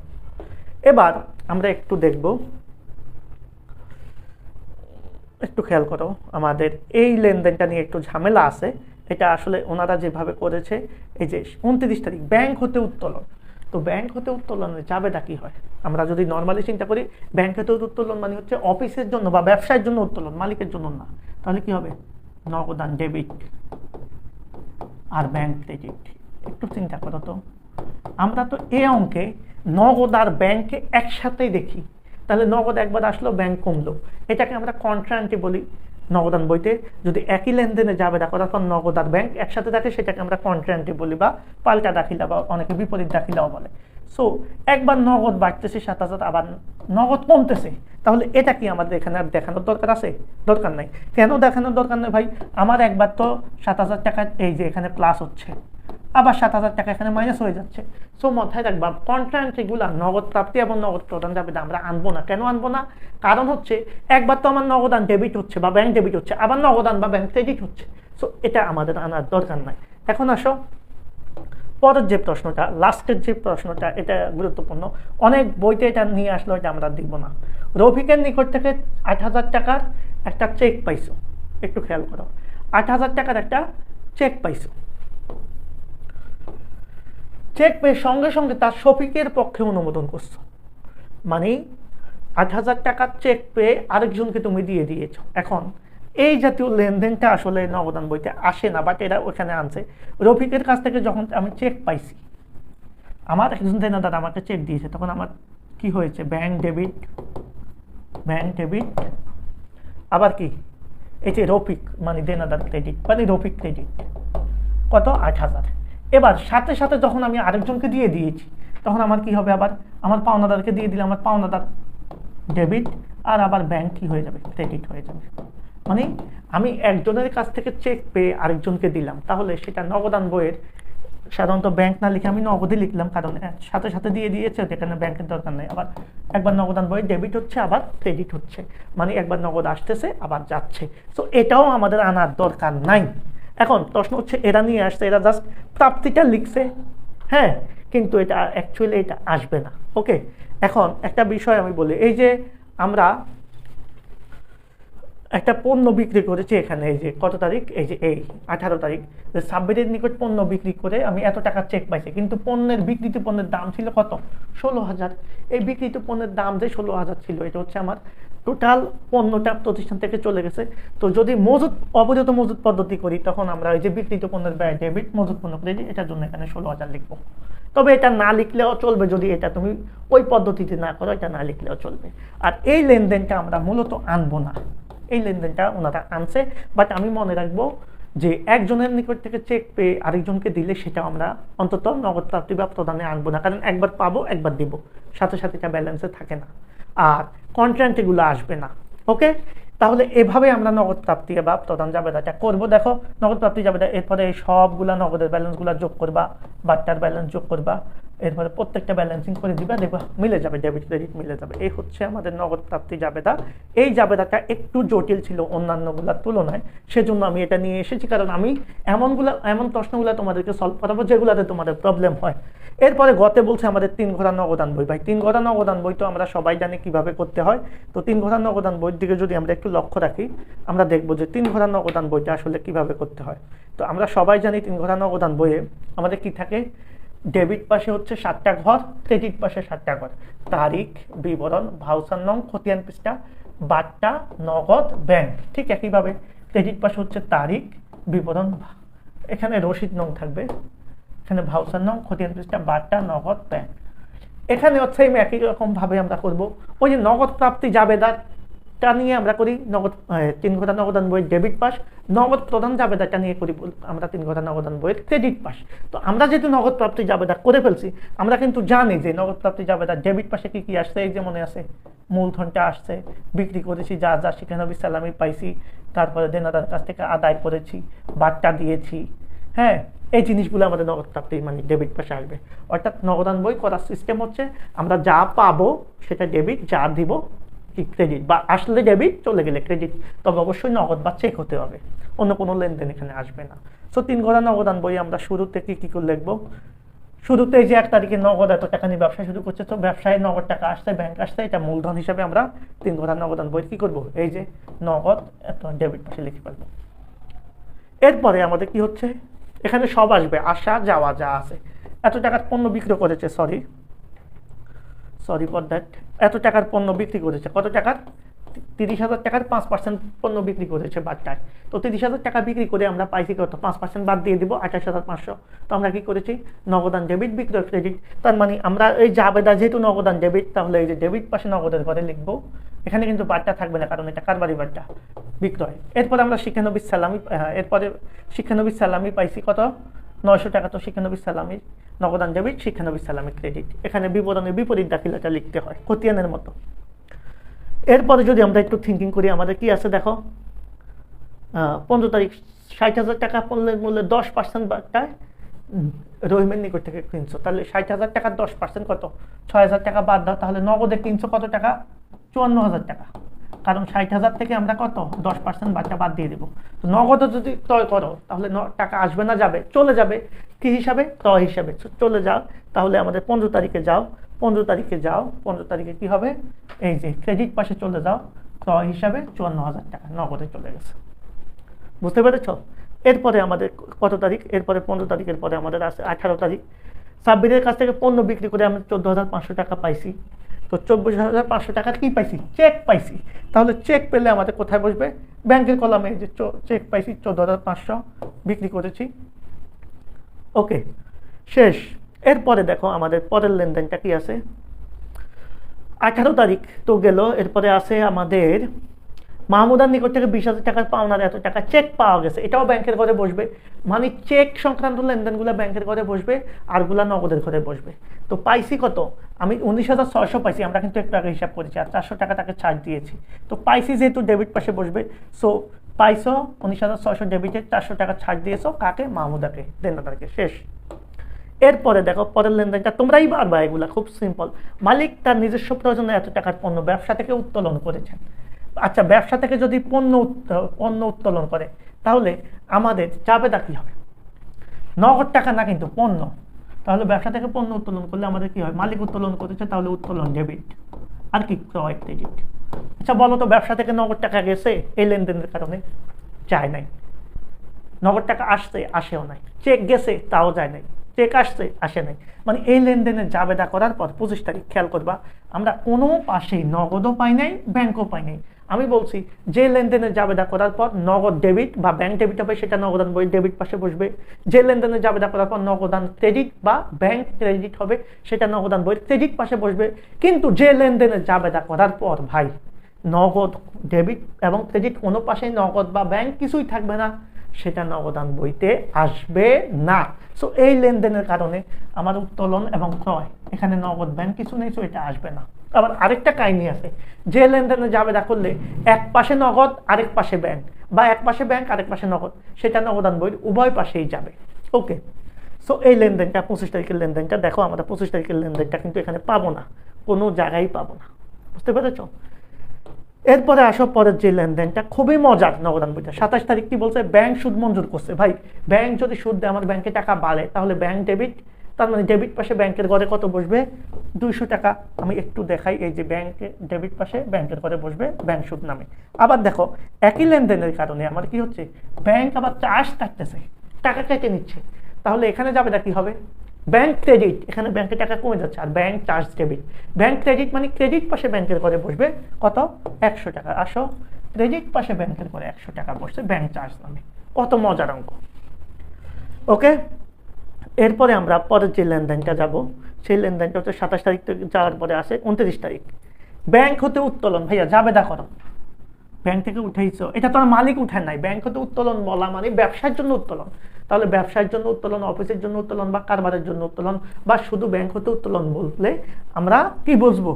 ব্যবসার জন্য উত্তোলন বলবো। তাহলে আমাদের ব্যাংক হতে উত্তোলন কি হবে? নগদান ডেবিট, নগদ টাকা আসছে, আর কি ব্যাংক ক্রেডিট। ভাই খেলা তো জমে গেছে। কেমনে? কারণ এই লেনদেনে জাবেদা করে তুমি এক পাশে নগদ পাইছো, আরেক পাশে ব্যাংক পাইছো। তো আমাদের এখানে তো নগদ ডেবিট পাশেও আছে, ব্যাংক ক্রেডিট পাশেও আছে। সো এই কারণে এই লেনদেন একবার ডেবিট পাশে নগদের কলামে জাবেদা অনুসারে লিখবো সবসময়। নগদান বই সিস্টেম হচ্ছে জাবেদা অনুসারে টাকা বসাবা, আর খতিয়ানের মতো বিপরীতের ঘরে বিপরীতটা লিখবা। তো ডেবিট পাশে নগদের কলামে কত লিখবো? 7000। ক্রেডিট পাশে ব্যাংকের কলামে 7000 লিখবো। আমি জাস্ট কলামটা আগে চেক করে দেখাই। নগদের কলামে কি লিখবো? 7000। বিপরীত লিখবো ব্যাংক হিসাবের নাম। তাহলে নগদের কলামে 7000, দেখো নগদের কলামে, নগদের কলামে। ক্রেডিট পাশে বলছে ব্যাংকের কলামে, দেখো 7000 ব্যাংকের কলামে। কারণ ওই যে জাবেদায় নগদান ডেবিট, তার মানে ডেবিট পাশে নগদের করে, ব্যাংক ক্রেডিট, ক্রেডিট পাশে নগদের করে। জাবেদায় নগদান ডেবিট, তাহলে ক্রেডিট কি ছিল? ব্যাংক, ব্যাংক না। জাবেদায় ব্যাংক ক্রেডিট, ডেবিট কি ছিল? উল্টা উল্টা যেটা নগদান। যেহেতু এটা এমন একটা লেনদেন যেটা নগদান বই ডেবিটেও বসছে, ক্রেডিটেও বসছে, সেজন্য এটা খতিয়ানের পৃষ্ঠার করে একটা সি, সি মানে কন্ট্রান্টি অথবা ক, উভয় পাশে লিখে দিলা। এটাকেই বলা হয় কন্ট্রান্টি। আর কন্ট্রান্টি হয় মূলত এই দুইটা রাখিলা, ব্যাংকে টাকা জমা দিলে বা ব্যাংক হতে উত্তোলন করলে বা ব্যাংকে হিসাব করলে। অর্থাৎ যে লেনদেনে জাবেদা করার পর ব্যাংক ডেবিট বা ক্রেডিট হবে, বা নগদ একই সাথে নগদ এবং ব্যাংক থাকবে, সেটা আর কি। এবার আমাদের একেবারে লাস্টের যে পার্টটা সেটা দেখবো। 30 তারিখ বলছে রফিকের নিকট থেকে চেক পেয়ে আমরা দেখলাম যে চেক পেয়ে সঙ্গে সঙ্গে যদি আমরা আরেকজনকে দিয়ে দিই তাহলে নগদান বইয়ের উভয় পাশে বসে। তো আমরা জাস্ট লিখে ফেলবো যে চেক পাইছো। এখন এখানে একটা বিষয় আছে, হচ্ছে চেক পাইছো যে সেটা তো তোমার কাছে রাখো নাই। মানে চেক পেয়ে যদি তুমি ব্যাংকে জমা দিতে তাহলে সেটা ব্যাংকে লিখতাম, কারণ আমি চেক পাওয়ার সাথে সাথে ব্যাংকে জমা দিয়ে দিছি। এই জাতীয় চেককে বলা হয় কি চেক? বাহক চেক। মানে আমার একজন দেনদার আমাকে চেক দিয়েছে, আমি এই চেকটা আমার এক পাওনাদারকে দিয়ে দিয়েছি। তার মানে এই বাহক চেকটা আমরা ব্যাংকে জমা না দিলে এটাকে নগদেই ধরবো। সো একবার আমি যখন চেক পেয়েছি তখন ডেবিট পাশে নগদের ঘরে কি নাম? রফিকের কাছ থেকে পেয়েছি তার নামে লিখবো। আবার ক্রেডিট পাশেও নগদের ঘরে লিখে ফেলবো শফিকের নামে। ওকে, তাহলে এটা কিন্তু কন্ট্রান্টি না, কারণ এটা দুই পাশে কিন্তু নগদে বসছে। কন্ট্রান্টির পার্থক্য কি? ওটা হচ্ছে একটা নগদে বসে, একটা ব্যাংকে বসে। এটা কিন্তু কন্ট্রান্টি না। ওকে, কারণ একজনের কাছ থেকে চেক পেয়ে আরেকজনকে দিলে আমরা এইভাবে করি। আমাদের নগদান বই প্রত্যেকটা লেনদেন কিন্তু আমরা বিশ্লেষণ করে ফেলেছি, শুধু একটা লেনদেন আসে নাই যে পণ্য উত্তোলন, এটার কারণে আমাদের নগদের কোনো আসা যাওয়া ঘটে না। সো এখন আমরা ব্যালেন্সিং করবো। ব্যালেন্সিং খুবই সিম্পল বিষয়। নগদান বইয়ের সাধারণত বারটার দুই পাশটা আমরা যোগ করে ফেলবো। এই পাশে 400 আছে, এই পাশে বারটার ঘরটা কিছু নাই, ফাঁকা। নগদের ডেবিট পাস সবসময় বড় হয়, সাধারণ অর্থে ডেবিট পাসটা সবসময় কি হয়? বড় হয়। সো আমরা কি করবো? ডেবিট পাসটা উভয় পাশে লিখে ফেলবো। আর ব্যাংক মাঝে মধ্যে ডেবিট বলা হয়, মাঝে মধ্যে ক্রেডিট বলা হয়, সেটা আলাদা হতে পারে। তো এই অঙ্কে আমার নগদান বই ডেবিট পাশে সবগুলো যোগফল করবো। যোগ করার আসবে 69,400। এই 69,400 আমি নগদের ক্রেডিট পাশেও লিখবো। তাহলে যেই পাশের ব্যালেন্স বলো, আমি নগদের সাথে নগদের কাজ করবো। ওকে, ব্যাংকের সাথে কাজ করবো, ব্যাংকের কাজ। তো নগদের বইয়ে ডেবিট পাশে নগদ ব্যালেন্স বেশি, 69,400 আমি উভয় পাশে লিখবো। লেখার পরে ক্রেডিট পাশে কত আছে? এই যে 54,000 আর কত? 8,000, 62,000। তাহলে আমার নগদের ডেবিট পাশে চের কত? একটু খেয়াল করো। নগদের ডেবিট পাশে আছে 69,400, নগদের ক্রেডিট পাশে আছে কত? 62,000। তাহলে কোন পাশ বেশি? নগদ পাশ বেশি। যে পাশ বেশি সেই ব্যালেন্সটা উভয় পাশে লিখবো, লিখে যেই পাশ কম সেটা মেইন ব্যালেন্স থেকে বেশিটা থেকে বাদ দিব। তো ৬৯,৪০০ থেকে আমরা এই ৫৪ আর ৬২ মাইনাস করলে আমাদের থাকবে ৭,৪০০। এটাকেই বলবো ব্যালেন্স সিডি। তাহলে ব্যালেন্স সিডিটা বের হবে নগদের যেই পাশের যোগফল বেশি সেটাকে উভয় পাশে লিখে যেই পাশে কম সেই বেশিটা থেকে কমগুলা মাইনাস করে যেটা পাবো সেটাই ব্যালেন্স সিডি। সো এটা হবে ওই মাসের শেষ তারিখ, যেহেতু জানুয়ারি মাসের অঙ্ক করতেছি তার মানে জানুয়ারি মাসের ৩১ তারিখে ব্যালেন্স সিডি। এরপরে আসো ব্যাংকের একই পাশে, ব্যাংকের ডেবিট পাশে যোগ করলে ৭৪,৩০০, এটাকে উভয় পাশে লিখবো, লিখে আমি মাত্র ৭,১০০ পাইছি। তো ব্যাংকের ডেবিট থেকে ক্রেডিটটা মাইনাস করে এখানে ৬৭,২০০, এটাও ব্যালেন্স সিডি। মাথায় রাখবা ব্যালেন্স সিডি যে পাশে হবে সেটা হচ্ছে মাসের শেষ তারিখে, তার পরবর্তী মাসের ১ তারিখে তার বিপরীত পাশে হবে ব্যালেন্স বিডি। তার মানে জানুয়ারি মাসের ৩১ তারিখের পরে হচ্ছে ফেব্রুয়ারি মাসের ১ তারিখে তার বিপরীত পাশে ক্রেডিট পাশে যদি সিডি হয়, ডেবিট পাশে ব্যালেন্স বিডি। নগদের ব্যালেন্স বিডি ৭,৪০০, ব্যাংকের ৬৭,২০০ লিখে ফেলবো। এটাই হচ্ছে আমাদের নগদান বই। তো এরই সাথে আমরা একটা অঙ্ক করলাম যেখানে আমরা আরবারি বারটা জানলাম, নগদ বারটাও জানলাম, আমাদের নগদ প্রাপ্তি জাবেদা জানলাম, নগদ প্রদান জাবেদারও একটা আইডিয়া দিলাম, ৩ ঘোড়া নগদান বই করলাম। সো ৩ ঘোড়া নগদান বই পারলে তোমার ২ ঘোড়াও পারবা, ২ ঘোড়ার মধ্যে বারটা থাকবে না, আসেই ৩ ঘোড়া বা ২ ঘোড়া, সেখানে বার্তাটা আসবে না। ওকে, আর নগদান বইয়া যে বার্তাটা আসে সেটা নগদ বার্তা, দেনাদার পাওনাদারের সাথে। আমাদের এই প্রশ্নটা আমরা সলভ করলাম। এই প্রশ্নটা আমাদের খুবই গুরুত্বপূর্ণ একটা প্রশ্ন ছিল বিধায় এটা আমরা সলভ করলাম। এখন আমরা আমাদের সর্বশেষ প্রশ্নটা নিয়ে কথা বলবো। আমি এতটুকু কথা দিচ্ছি, দেখো তোমরা যারা এই ক্লাসটা করবা ভাই, এরকম ক্লাস বাংলাদেশের কোনো জায়গায় পাবা না, একবারে ধরে ধরে বোঝাচ্ছে। কিন্তু দিনাজপুর বোর্ড ২০২৫ সালের এই প্রশ্নটা, এখানে আমাদের বলছে নগদান বই বা খুচরা নগদান বইয়ের একটা অঙ্ক। এখান থেকে আমরা খুচরা নগদান বইয়ের ম্যাথগুলো করলে এই অধ্যায় থেকে আমরা মোটামুটি প্রশ্ন কমন পেয়ে যাব। তো খুচরা নগদান বই বহির্ভূত লেনদেনের কথা বলছে।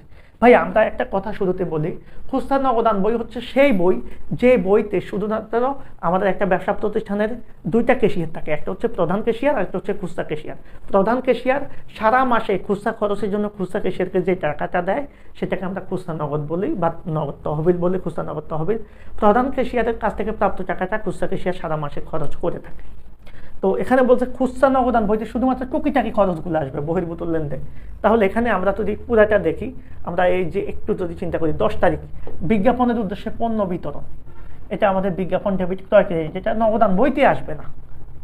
এরপরে দেখো আর কি আসে, আর যদি আমরা একটু চিন্তা করি খুচরা নগদান বইতে কি আসবে না, আমাদের একটু যদি এই যে নগদে পণ্য ক্রয়, ১৬ তারিখ দেখো নগদে পণ্য ক্রয়। ভাই খুচরা নগদান বইতে আমাদের কখনোই সম্পদ ক্রয়, পাওনাদারকে টাকা পরিশোধ, নগদে পণ্য ক্রয় বিক্রয় এগুলো আসবে না, শুধুমাত্র খুচরা খরচগুলো আসবে।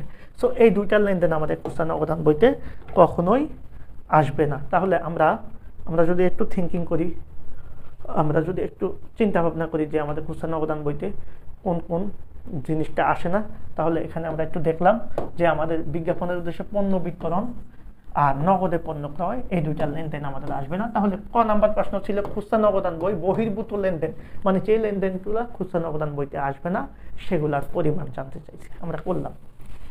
খ নাম্বার প্রশ্ন আমরা দেখবো। খ নাম্বার প্রশ্ন বলছে সাধারণ জাবেদা। ভাই খুচরা নগদান বইতে যদি তোমাকে জাবেদা দিতে বলে, আমি একটা কথা বলি সবসময়, এই যে জাবেদা দেওয়ার কথা বলছে ৪ তারিখ, ১১ তারিখ, ১৩ তারিখ, ২১ তারিখ, এই জাবেদা দিতে বললে আমরা সবসময় একটা বিষয় মাথায় রাখবো, জাবেদাটা সাধারণত ৩টা হয়। খুচরা নগদান বই জাবেদা হয় ৩টা। একটা হচ্ছে প্রধান ক্যাশিয়ার যখন খুচরা ক্যাশিয়ারকে চেক দেয়, তখন প্রধান ক্যাশিয়ার যেহেতু চেকটা দেয়, একটু খেয়াল করবা, তখন এই খুচরা নগদ তহবিলের জন্য টাকাটা দেয়, তখন খুচরা নগদ তহবিল বা খুচরা নগদান কি হয়, ডেবিট হয়। আর প্রধান ক্যাশিয়ার যদি চেক দেয় তখন ব্যাংক ক্রেডিট হয়। যদি নগদ টাকা দেয় তখন নগদান ক্রেডিট হয়। নগদান আর খুচরা নগদান কিন্তু এক না। প্রধান ক্যাশিয়ারের যে টাকাটা দিবে তহবিল থেকে সেটার জন্য নগদ টাকা বা ব্যাংকে টাকা কমবে, আর খুচরা ক্যাশিয়ারের যে তহবিলটা হবে সেটা হচ্ছে খুচরা নগদ। তাহলে প্রধান ক্যাশিয়ারের কাছ থেকে চেক পেলে এটা, এবার খুচরা ক্যাশিয়ার কি করে, এই যে এখানে মনে করো সে ১,০০০ টাকা পাইছে, আমি জাস্ট বুঝাচ্ছি, এর মধ্যে নগদে পাইছে, ব্যাংকের চেকে পাইছে ৬০০, নগদে পাইছে ৪০০, এইভাবে। আবার পুরাটা নগদেও পাইতে পারে, আবার পুরাটা চেকেও পাইতে পারে, যেভাবেই হোক খুচরা নগদান ডেবিট, নগদ বা ব্যাংক ক্রেডিট হবে। ওকে, তো এই চেক থেকে বা নগদ টাকা থেকে এবার প্রধান ক্যাশিয়ারের যে চেকটা দিয়েছে বা নগদ টাকাটা দিয়েছে, এই তহবিল থেকে খুচরা ক্যাশিয়ার সারা মাসে খরচ করবে। তাহলে খরচ করবে কোনগুলা? খুচরা খরচ। সেজন্য সকল খুচরা খরচ তখন সে কি করবে? ডেবিট করবে। তাহলে খুচরা খরচ সমূহ কি হবে? ডেবিট হবে। ধরো সে মণিহারি কিনছে, ডাকতার কিনছে, হ্যাঁ, রিক্সা ভাড়া দিয়েছে, যাতায়াত খরচ দিয়েছে, আপ্যায়ন খরচ দিয়েছে, ভিক্ষুককে ভিক্ষা দিয়েছে, এই খরচগুলো আমাদের ডেবিট হবে। আর টাকাটা কমবে কোত্থেকে? এই তহবিল থেকে। তাহলে খুচরা নগদান কি হবে? ক্রেডিট হবে। এই দুইটা জাবেদাই হচ্ছে মূলত খুচরা নগদান বইয়ের জাবেদা। তাহলে প্রথম জাবেদা আমরা কখন দিব? প্রথম জাবেদা দিব প্রধান ক্যাশিয়ারের নিকট থেকে চেক পাইলে আমরা এই জাবেদা দিব। তাহলে এই অঙ্কে কিন্তু সেটা বলে নাই, বলছে 4 তারিখ। এখন যদি তোমাকে 1 তারিখের জাবেদা দিতে বলতো, তাহলে এই যে এটার জন্য জাবেদা দিতে, প্রধান ক্যাশিয়ারের নিকট থেকে পাওয়া গেছে 3700 টাকা, তখন তুমি কি জাবেদা দিতে ভাই? তখন নর্মাল জাবেদা দিতা। প্রধান ক্যাশিয়ারের নিকট থেকে 3700 টাকা পাইছি, তো তার মানে আমি এখন নর্মাল জাবেদা দিব। কি জাবেদা দিব? দেখো নর্মাল জাবেদা কি দিব, কি বলো? খুচরা নগদ ডেবিট। এটার জন্য জাস্ট, যদিও এই অঙ্কে চাই না, আমি তোমাদের করাই দিচ্ছি, কারণ অন্য অঙ্ক করাবো না, এক অঙ্কে দিয়ে যাতে সবার কত 3600। আর যেহেতু কিচ্ছু বলে নাই, আমি ধরলাম নগদে পাইছি, সো ব্যবসা থেকে মেইন প্রধান ক্যাশিয়ার থেকে নগদ চলে গেছে 3600। এবার 1 তারিখ এই জাবেদা কিন্তু এই অঙ্কে হবে না, কারণ এই অঙ্কে চায় নাই। এখন এবার 4 তারিখ একটা খরচ করেছে, আমাদের যত খরচ হবে 4 তারিখ খরচ করেছে, তো 4 তারিখের জন্য আমাদের ধরো জাবেদা। কাগজ ক্রয় করলে আমাদের কি হয়? মণিহারি। তাহলে খরচগুলো ডেবিট হবে, তার মানে মণিহারি ডেবিট। কত টাকা ভাই? মণিহারি খরচ করছে। এখন মণিহারি যদি আরও থাকে, এই যে মণিহারি শুধু একটা না, 280, এখানে আবার কাগজ 260, অন্য কোনো মণিহারি দেখলে সকল মণিহারির জন্য আমরা একটা জাবেদাই দিব, মণিহারি ডেবিট।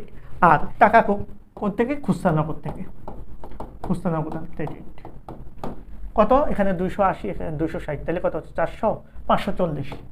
যদি আমাকে সোজা কি বলতো, নির্দিষ্ট তারিখ না দিয়ে আমাকে জাবেদা দিতে বলতো, আমরা এইভাবে জাবেদা দিতাম। এরপরে মণিহারির পরে আর কি খরচ? প্যাকিং খরচের জন্য, ইন্টারনেট খরচের জন্য, ডাকো তারের জন্য খরচ, টেলিফোন খরচ, ডাকো টার খরচ, এগুলোর জন্য জাবেদা হতো। তো আমরা কি করি? আলাদা আলাদা জাবেদা না দিয়ে মণিহারি ডেবিট, ডাকো তার ডেবিট, প্যাকিং খরচ ডেবিট, যাতায়াত খরচ ডেবিট, বিবিধ খরচ ডেবিট, একসাথে খুচরা নগদকে ক্রেডিট করি। এভাবে আমরা জাবেদা দিই। এই অঙ্কে যেহেতু সেটা চায় না, আমাদের স্পেসিফিক ডেটের চেয়েছে। কয় তারিখ ভাই তোমরা জানো? আমাকে কি বলেছে? আমাকে বলেছে 4 তারিখ, 11 তারিখ, 13, 21। তো ভালো কথা, 4 তারিখে জাবেদা কি হবে? মণিহারি ডেবিট, দেখো খুচরা নগদ ক্রেডিট 280। 11 তারিখ কি বলছে? আপ্যায়ন খরচ, তো আপ্যায়ন ডেবিট। প্রত্যেকটাতে একই রকম খরচ ডেবিট, খুচরা নগদ ক্রেডিট। এরপরে কি বলছে? 13 তারিখ কি বলছে? রিক্সা ভাড়া, তো রিক্সা ভাড়াকে আমরা কি বলি? যাতায়াত, যাতায়াত খরচ ডেবিট, খুচরা নগদ ক্রেডিট। ভাই কমন। 21 তারিখ কি বলছে? 21 তারিখ বলছে টেলিফোন, টেলিফোনকে আমরা কি বলি? ডাকো তার ডেবিট, খুচরা নগদ ক্রেডিট। এই যে শেষ। দেখো আমরা জাবেদাটা একটু দেখাই তোমাদেরকে, যে আসলে আমি যা বলছি তা কি সত্য কিনা, তা তো সত্য নাও হতে পারে। দেখো আমরা জাবেদা দিচ্ছি। 4 তারিখের জাবেদা, মণিহারি ডেবিট, খুচরা নগদ ক্রেডিট 280 টাকার জন্য জাবেদা। 11 তারিখ জাবেদা, আপ্যায়ন খরচ ডেবিট, খুচরা নগদ ক্রেডিট 160 টাকার জন্য জাবেদা। 13 তারিখ যাতায়াত খরচ ডেবিট, খুচরা নগদ ক্রেডিট 560 টাকার জন্য জাবেদা। 21 তারিখ ডাকো তার ডেবিট, খুচরা নগদ ক্রেডিট 50 টাকার জন্য। দেখো আমি যা বলেছি এর বাইরে কিন্তু কিছু না। এটাই কথা, যে এর বাইরে যদি তোমাকে কখনো বলে খুচরা নগদের জাবেদা, তখন আমরা ওই যে প্রথমে জাবেদা দিয়েছি, পরে দিয়েছি, সবগুলো একসাথে দিয়ে দিব। আর এই সকল খুচরা খরচের জাবেদা যদি একসাথে দিই, তখন মাসের শেষ তারিখে জাবেদাটা দিয়ে দিব, শেষ। আমাদের কিন্তু আর তেমন কোনো প্রবলেম নাই। এখন আসো আমরা এবার গ নাম্বার প্রশ্নটা যদি একটু সলভ করি। গ নাম্বার বলছে অগ্রদত্ত পদ্ধতিতে একটা খুচরা নগদান বই। ভাই খুচরা নগদান বইয়ের আমরা দুইটা পদ্ধতি, একটা হচ্ছে সাধারণ, আরেকটা হচ্ছে বহু করা। বহু করার একটা দুইটা পদ্ধতি আছে, একটা হচ্ছে সাধারণ বহু করা, আরেকটা হচ্ছে বিশ্লেষণাত্মক বহু করা। তো বিশ্লেষণাত্মক বহু করার মধ্যে দুইটা পদ্ধতি, একটা হচ্ছে সাধারণ পদ্ধতি, আরেকটা হচ্ছে অগ্রদত্ত পদ্ধতি। অগ্রদত্ত পদ্ধতির সিস্টেমটা কি? এই অগ্রদত্ত পদ্ধতির সিস্টেম হচ্ছে প্রধান ক্যাশিয়ার খুচরা ক্যাশিয়ারকে যত টাকা দিবে, হ্যাঁ, খরচ করার জন্য, সে খুচরা ক্যাশিয়ার এখান থেকে যত টাকা খরচ করবে, বাকি টাকা তার ক্যাশে থাকবে, এটাকে বলা হয় খুচরা নগদ তহবিল। তার ক্যাশে আছে কত? 1200। আবার প্রধান ক্যাশিয়ার তাকে যত টাকা খরচ করবে তত টাকা শুরুতে দিয়ে দিবে। তাহলে প্রধান ক্যাশিয়ার তাকে কত দিয়ে দিচ্ছে? 3600 দিয়ে দিচ্ছে। তার মানে সে টোটাল খুচরা প্রারম্ভিক তহবিল কত হয়? 4800 টাকা, মানে 4800 টাকা তার খুচরা ব্যালেন্স। ওকে, তার খুচরা ব্যালেন্স কত থাকবে? 4,800 টাকা। এর মধ্যে সে 3600 টাকা খরচ করছে বিধায় তার ব্যালেন্স ছিল কত? 1200। তার মানে পরের মাসে শুরুর তারিখে আবার প্রধান ক্যাশিয়ার 3600 টাকা দিয়ে দিয়েছে। সোজা কথা এক লাইনে বলি, প্রধান ক্যাশিয়ার খুচরা ক্যাশিয়ারকে তত টাকাই দিবে যত টাকা সে সারা মাসে ব্যয় করবে। তাহলে প্রথমে খুচরা তহবিলে কত বসবে এখন? 4800, কারণ তার তহবিলে ছিল কত? 1200 ব্যালেন্স বিডি, আর নতুন করে প্রধান ক্যাশিয়ার দিয়ে দিচ্ছে 3600। তো খুচরা নগদ যখন আমরা করব, তো খুচরা নগদে প্রথমে আমরা দেখব কিভাবে লিখি। দেখো আমাদের এখানে প্রথমে ব্যালেন্স বিডিতে তার কত? 1200 ছিল, আবার প্রধান ক্যাশিয়ার নগদে দিয়ে দিচ্ছে তাকে কত? 3600। তার ব্যালেন্স টোটাল থাকবে 4800। এখান থেকে ধরো সারা মাসে সে খরচ করবে, তাহলে এখানে ঘরটা কীরকম হয়? এই পাশে হচ্ছে প্রাপ্তি আর তারিখ, আর এই পাশে হচ্ছে বিবরণ, এখানে ভাউচার এবং মোট খরচ। এই পাশে আমরা দেখব খুচরা খরচের বিশ্লেষণ। যত টাইপের খুচরা খরচ আছে সেটার জন্য, যখন সকল মনিহারির জন্য একটা ঘর, সকল ডাকতারের জন্য একটা ঘর, আপ্যায়নের জন্য একটা ঘর, যাতার জন্য একটা ঘর, প্যাকিংয়ের জন্য একটা ঘর, মাঝে মধ্যে অন্যান্য খরচ না থাকলে আমরা প্যাকিং খরচকে বিবিধ খরচও লিখতে পারি, যেমন কাগজ, কলম, কার্বন, হ্যাঁ, কালি, পেন্সিল, রাবার, এগুলো আমরা মনিহারির ঘরে লিখবো। ডাকতার মানে হচ্ছে ওই যে আমাদের টেলিফোন খরচ, ডাক খরচ, টেলিগ্রাম, তারপর হচ্ছে আমাদের পোস্ট কার্ড, খাম, এগুলা। আপ্যায়ন হচ্ছে আমরা জানি নাস্তা বিল, যাতায়াত মানে হচ্ছে রিক্সা ভাড়া, টেম্পো ভাড়া, ট্যাক্সি ভাড়া, হ্যাঁ, প্যাকিং মানে হচ্ছে প্যাকিং খরচ। এই জিনিসগুলা আমাদের কি বসবে? খুচরা খরচে বসবে। এখন তাহলে প্রথম আমরা 1200 টাকা আমাদের ব্যালেন্সে ছিল এবং 3600 টাকা পাইছি। এবার এখান থেকে কি করবে? সারা মাস খুচরা খরচ করবে। দেখুন এখান থেকে এবার খরচ, জুলাই 4 তারিখে কাগজ ক্রয় 280 টাকা, 6 তারিখে প্যাকিং খরচ 120 টাকা। তাহলে আমরা কি করব? 4 তারিখে 280, এই যে জুলাই 4 তারিখে 280 মোট খরচে লিখবো, 6 তারিখে কত? 120 মোট খরচে লিখবো, প্যাকিং খরচ। এখন এই যে কাগজ কিনেছে এটা তো খরচ হচ্ছে, তবে কাগজটা কি খরচ? কাগজটা একটা মনিহারি, ওই খুচরা খরচের ঘরে মনিহারি করে আমরা 280 টাকা লিখে দিব। প্যাকিং খরচ 120 টাকা মোট খরচে লিখবো, আবার প্যাকিং খরচের জন্য আলাদা খরচ করলে সেখানে লিখবো। যদি প্যাকিং খরচের জন্য আলাদা খরচ না খুলি তাহলে বিবিধ খরচে লিখবো এটা। এরপরে দেখো আমাদের কি আছে, আমি একবারে বলে যাই। ইন্টারনেট খরচ আছে, বিজ্ঞাপনের উদ্দেশ্যে এটা তো আসবে না। আপ্যায়ন খরচ আছে, কাগজ ও কলম আবার আছে। তাহলে ইন্টারনেট খরচ 400, আপ্যায়ন খরচ 160, কাগজ ও কলম 260। আমি আবারও এগুলো লিখে ফেলবো। এই যে ইন্টারনেট খরচ 400, আপ্যায়ন খরচ 160, কাগজ ও কলম 260। তো ইন্টারনেট খরচ কোথায় যাবে? ইন্টারনেট খরচটা যাবে কোথায়? আমরা একটু আগেই বলেছি, ইন্টারনেট খরচ যাবে ভাইয়া ডাক ও তারে। এটা মোট খরচে যাবে, প্রত্যেকটা কিন্তু মোট খরচে যাবে। আবার খুচরা খরচ যেটা হবে সেই মোট খরচের পাশাপাশি তার যে খুচরা খরচ, সে যে খুচরা খরচ সেই ঘরে বসবে। আবার যেমন ইন্টারনেট খরচ এখানে বসছে, আবার সেটা ডাকতারে বসছে। আপ্যায়ন খরচ মোট খরচে বসছে 160, আর আপ্যায়নের জন্য ঘর করেছি, না হয় বিবিধ তর লিখতে পারবো 160। কাগজ ও কলম ভাই 260, কিন্তু এটা আবার কি? মনিহারির মধ্যে বসছে। অর্থাৎ একবার মোট খরচে বসবে, আবার সেটা তার বৈশিষ্ট্য অনুসারে তার খুচরা খরচে বসবে। এরপরে কি আছে? এরপরে আছে ভাই দেখো কাগজ কলমের পরে রিক্সা ভাড়া আছে, এটা যাতায়াতে একবার মোট খরচে যাবে, আবার যাতায়াতে যাবে। নগদে পণ্য ক্রয় তো আসবে না। টেলিফোন খরচ এটাও কি? ডাকতারে যাবে, ডাক খরচ ডাকতারে যাবে। ওকে, তো আমরা এই জিনিসগুলো একটু দেখে ফেলি। দেখো আমরা যদি একটু চিন্তা করি, আমাদের এরপরে রিক্সা ভাড়া আছে 560। এই 560 টাকা রিক্সা ভাড়া কোথায়? যাতায়াতের ঘরে দিয়েছি। টেলিফোন খরচ 50 টাকা, ডাকতারে যাবে। ডাক খরচ 24 টাকা, ডাকতারে যাবে। বুঝতে পেরেছ? তাহলে আমরা টোটাল এখানে কি পেলাম? টোটাল খুচরা খরচটা পেয়ে গেলাম। আমরা যদি এখন একটু চিন্তা করি, এটাকে যদি একটু চিন্তা করি, তাহলে আমরা এই যে খুচরা খরচ পেয়ে গেলাম। তাহলে আমরা কি করব? এই খুচরা খরচগুলো এখন আমি যদি মুছে দিই, তাহলে আমরা দেখি আমার সারা মাসে টোটাল খরচ হয় কত। আমি যদি একটু যোগফল একটু টানি, তাহলে এই টোটাল খুচরা খরচগুলো যোগ করে আমি টোটাল পেলাম কত? 1854, সরি। এখন ভাই আমার টোটাল ব্যালেন্স আছে 4800 আমি এখানে লিখলাম, কারণ আমার টোটাল প্রাপ্তি হচ্ছে 4800, আমার এখান থেকে খরচ হচ্ছে কত? 1854। তাহলে বাকি যেটা থাকবে সেটাই তো ব্যালেন্স শিটে। এটা মাসের শেষ তারিখে আমরা ব্যালেন্স শিটে লিখবো। তাহলে 4800 থেকে তুমি 1854 মাইনাস করো 2900। এটা যে মাসে ব্যালেন্স শিটে তার পরবর্তী মাসের 1 তারিখে ব্যালেন্স বিটি। ওকে, এখন ভাই আমরা এটা কি পদ্ধতি করতেছি? অগ্রদত্ত পদ্ধতি। এটা সিস্টেম কি?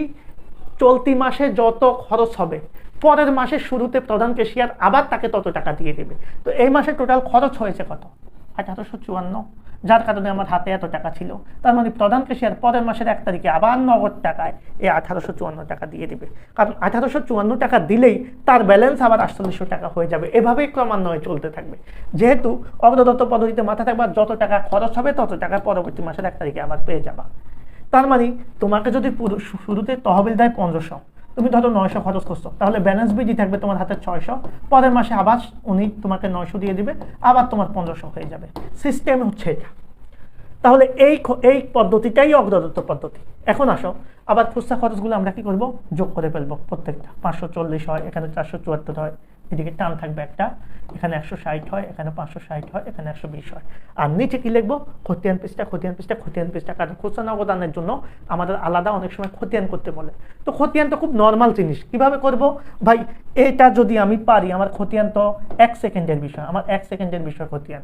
কেমন, ধরো আমার যদি খুচরা নগদান বই আমার জানা থাকে, ভাই কি থাকে, জানা থাকে, তাহলে আমি কি করব, একটু একটু চিন্তা করো। সেটা হচ্ছে, আমি যদি একটু চিন্তা করি, আমার জাবেদা কি হয়, খুচরা নগদান কি হচ্ছিল, প্রথম জাবেদা খুচরা নগদান ডেবিট হচ্ছে আর নগদান ক্রেডিট হচ্ছে। কিন্তু যখন তুমি খুচরা খরচ করতেছ তখন কি হচ্ছে, মনিহারি মানে খুচরা খরচগুলো ডেবিট হচ্ছে আর খুচরা নগদ কি হয়ে যাচ্ছে, ক্রেডিট হয়ে যাচ্ছে। তো যখন তুমি মনিহারির খরচের জন্য খতিয়ান করবা, তো মনিহারি কি ডেবিট, তাহলে ডেবিট পাশে মনিহারি করে লিখবা, বিপরীত দাখিলায় লিখবা খুচরা নগদ, আর কিচ্ছু না। জাস্ট জাবেদা অনুসারে কি করবা, তুমি টাকাটা বসাবা, এই আর কি। আর তেমন কোনো প্রবলেম নাই। তো আমরা এরই সাথে আমরা এই যে আমরা খুচরা নগদান বইয়ের এই অঙ্কটা করলাম, দেখা গেছে দিনাজপুর 2015 সালে আমরা এই যে খুচরা নগদান বইয়ের এই প্রশ্নটা সলভ করলাম। তো আমি প্রথম পত্রের প্রথম 2টা অধ্যায়ের প্রথম অধ্যায়ে আমি 2টা প্রশ্ন সলভ করালাম, দ্বিতীয় অধ্যায়ে 2টা প্রশ্ন সলভ করালাম। আমি একেবারে গ্যারান্টি দিয়ে এতটুকু বলতে পারবো, এর বাইরে ভাই তোমাদের প্রশ্ন আসবে না। এই 4টা প্রশ্ন সলভ করে যাও, যারা একেবারে অ্যাকাউন্টিং পারো না তারাও এই 4টা প্রশ্ন সলভ করে যাও। আশা করি আমার উপর বিশ্বাস রাখো, তোমরা সর্বোচ্চ পরিমাণ কমন পাবা এখান থেকে। তো সবাই এই 4টা প্রশ্ন সলভ করার পর আমাকে মতামত জানাবা, ক্লাসটা কেমন লাগলো, তোমরা আসলে বুঝতে পেরেছো কিনা। আমি একটু দ্রুত পড়িয়েছি মাঝে মাঝে, কারণ আমাদের সময় খুব সংক্ষিপ্ত, সেজন্য আমি পড়িয়েছি। তো প্রত্যেকে ভালো থাকবা, আর ক্লাসটা ভালো লাগলে অবশ্যই সামনে তোমাদের কি ক্লাস প্রয়োজন হয় সেটা কমেন্টে জানাবা। ধন্যবাদ সবাইকে, ভালো থাকবা, আল্লাহ হাফেজ।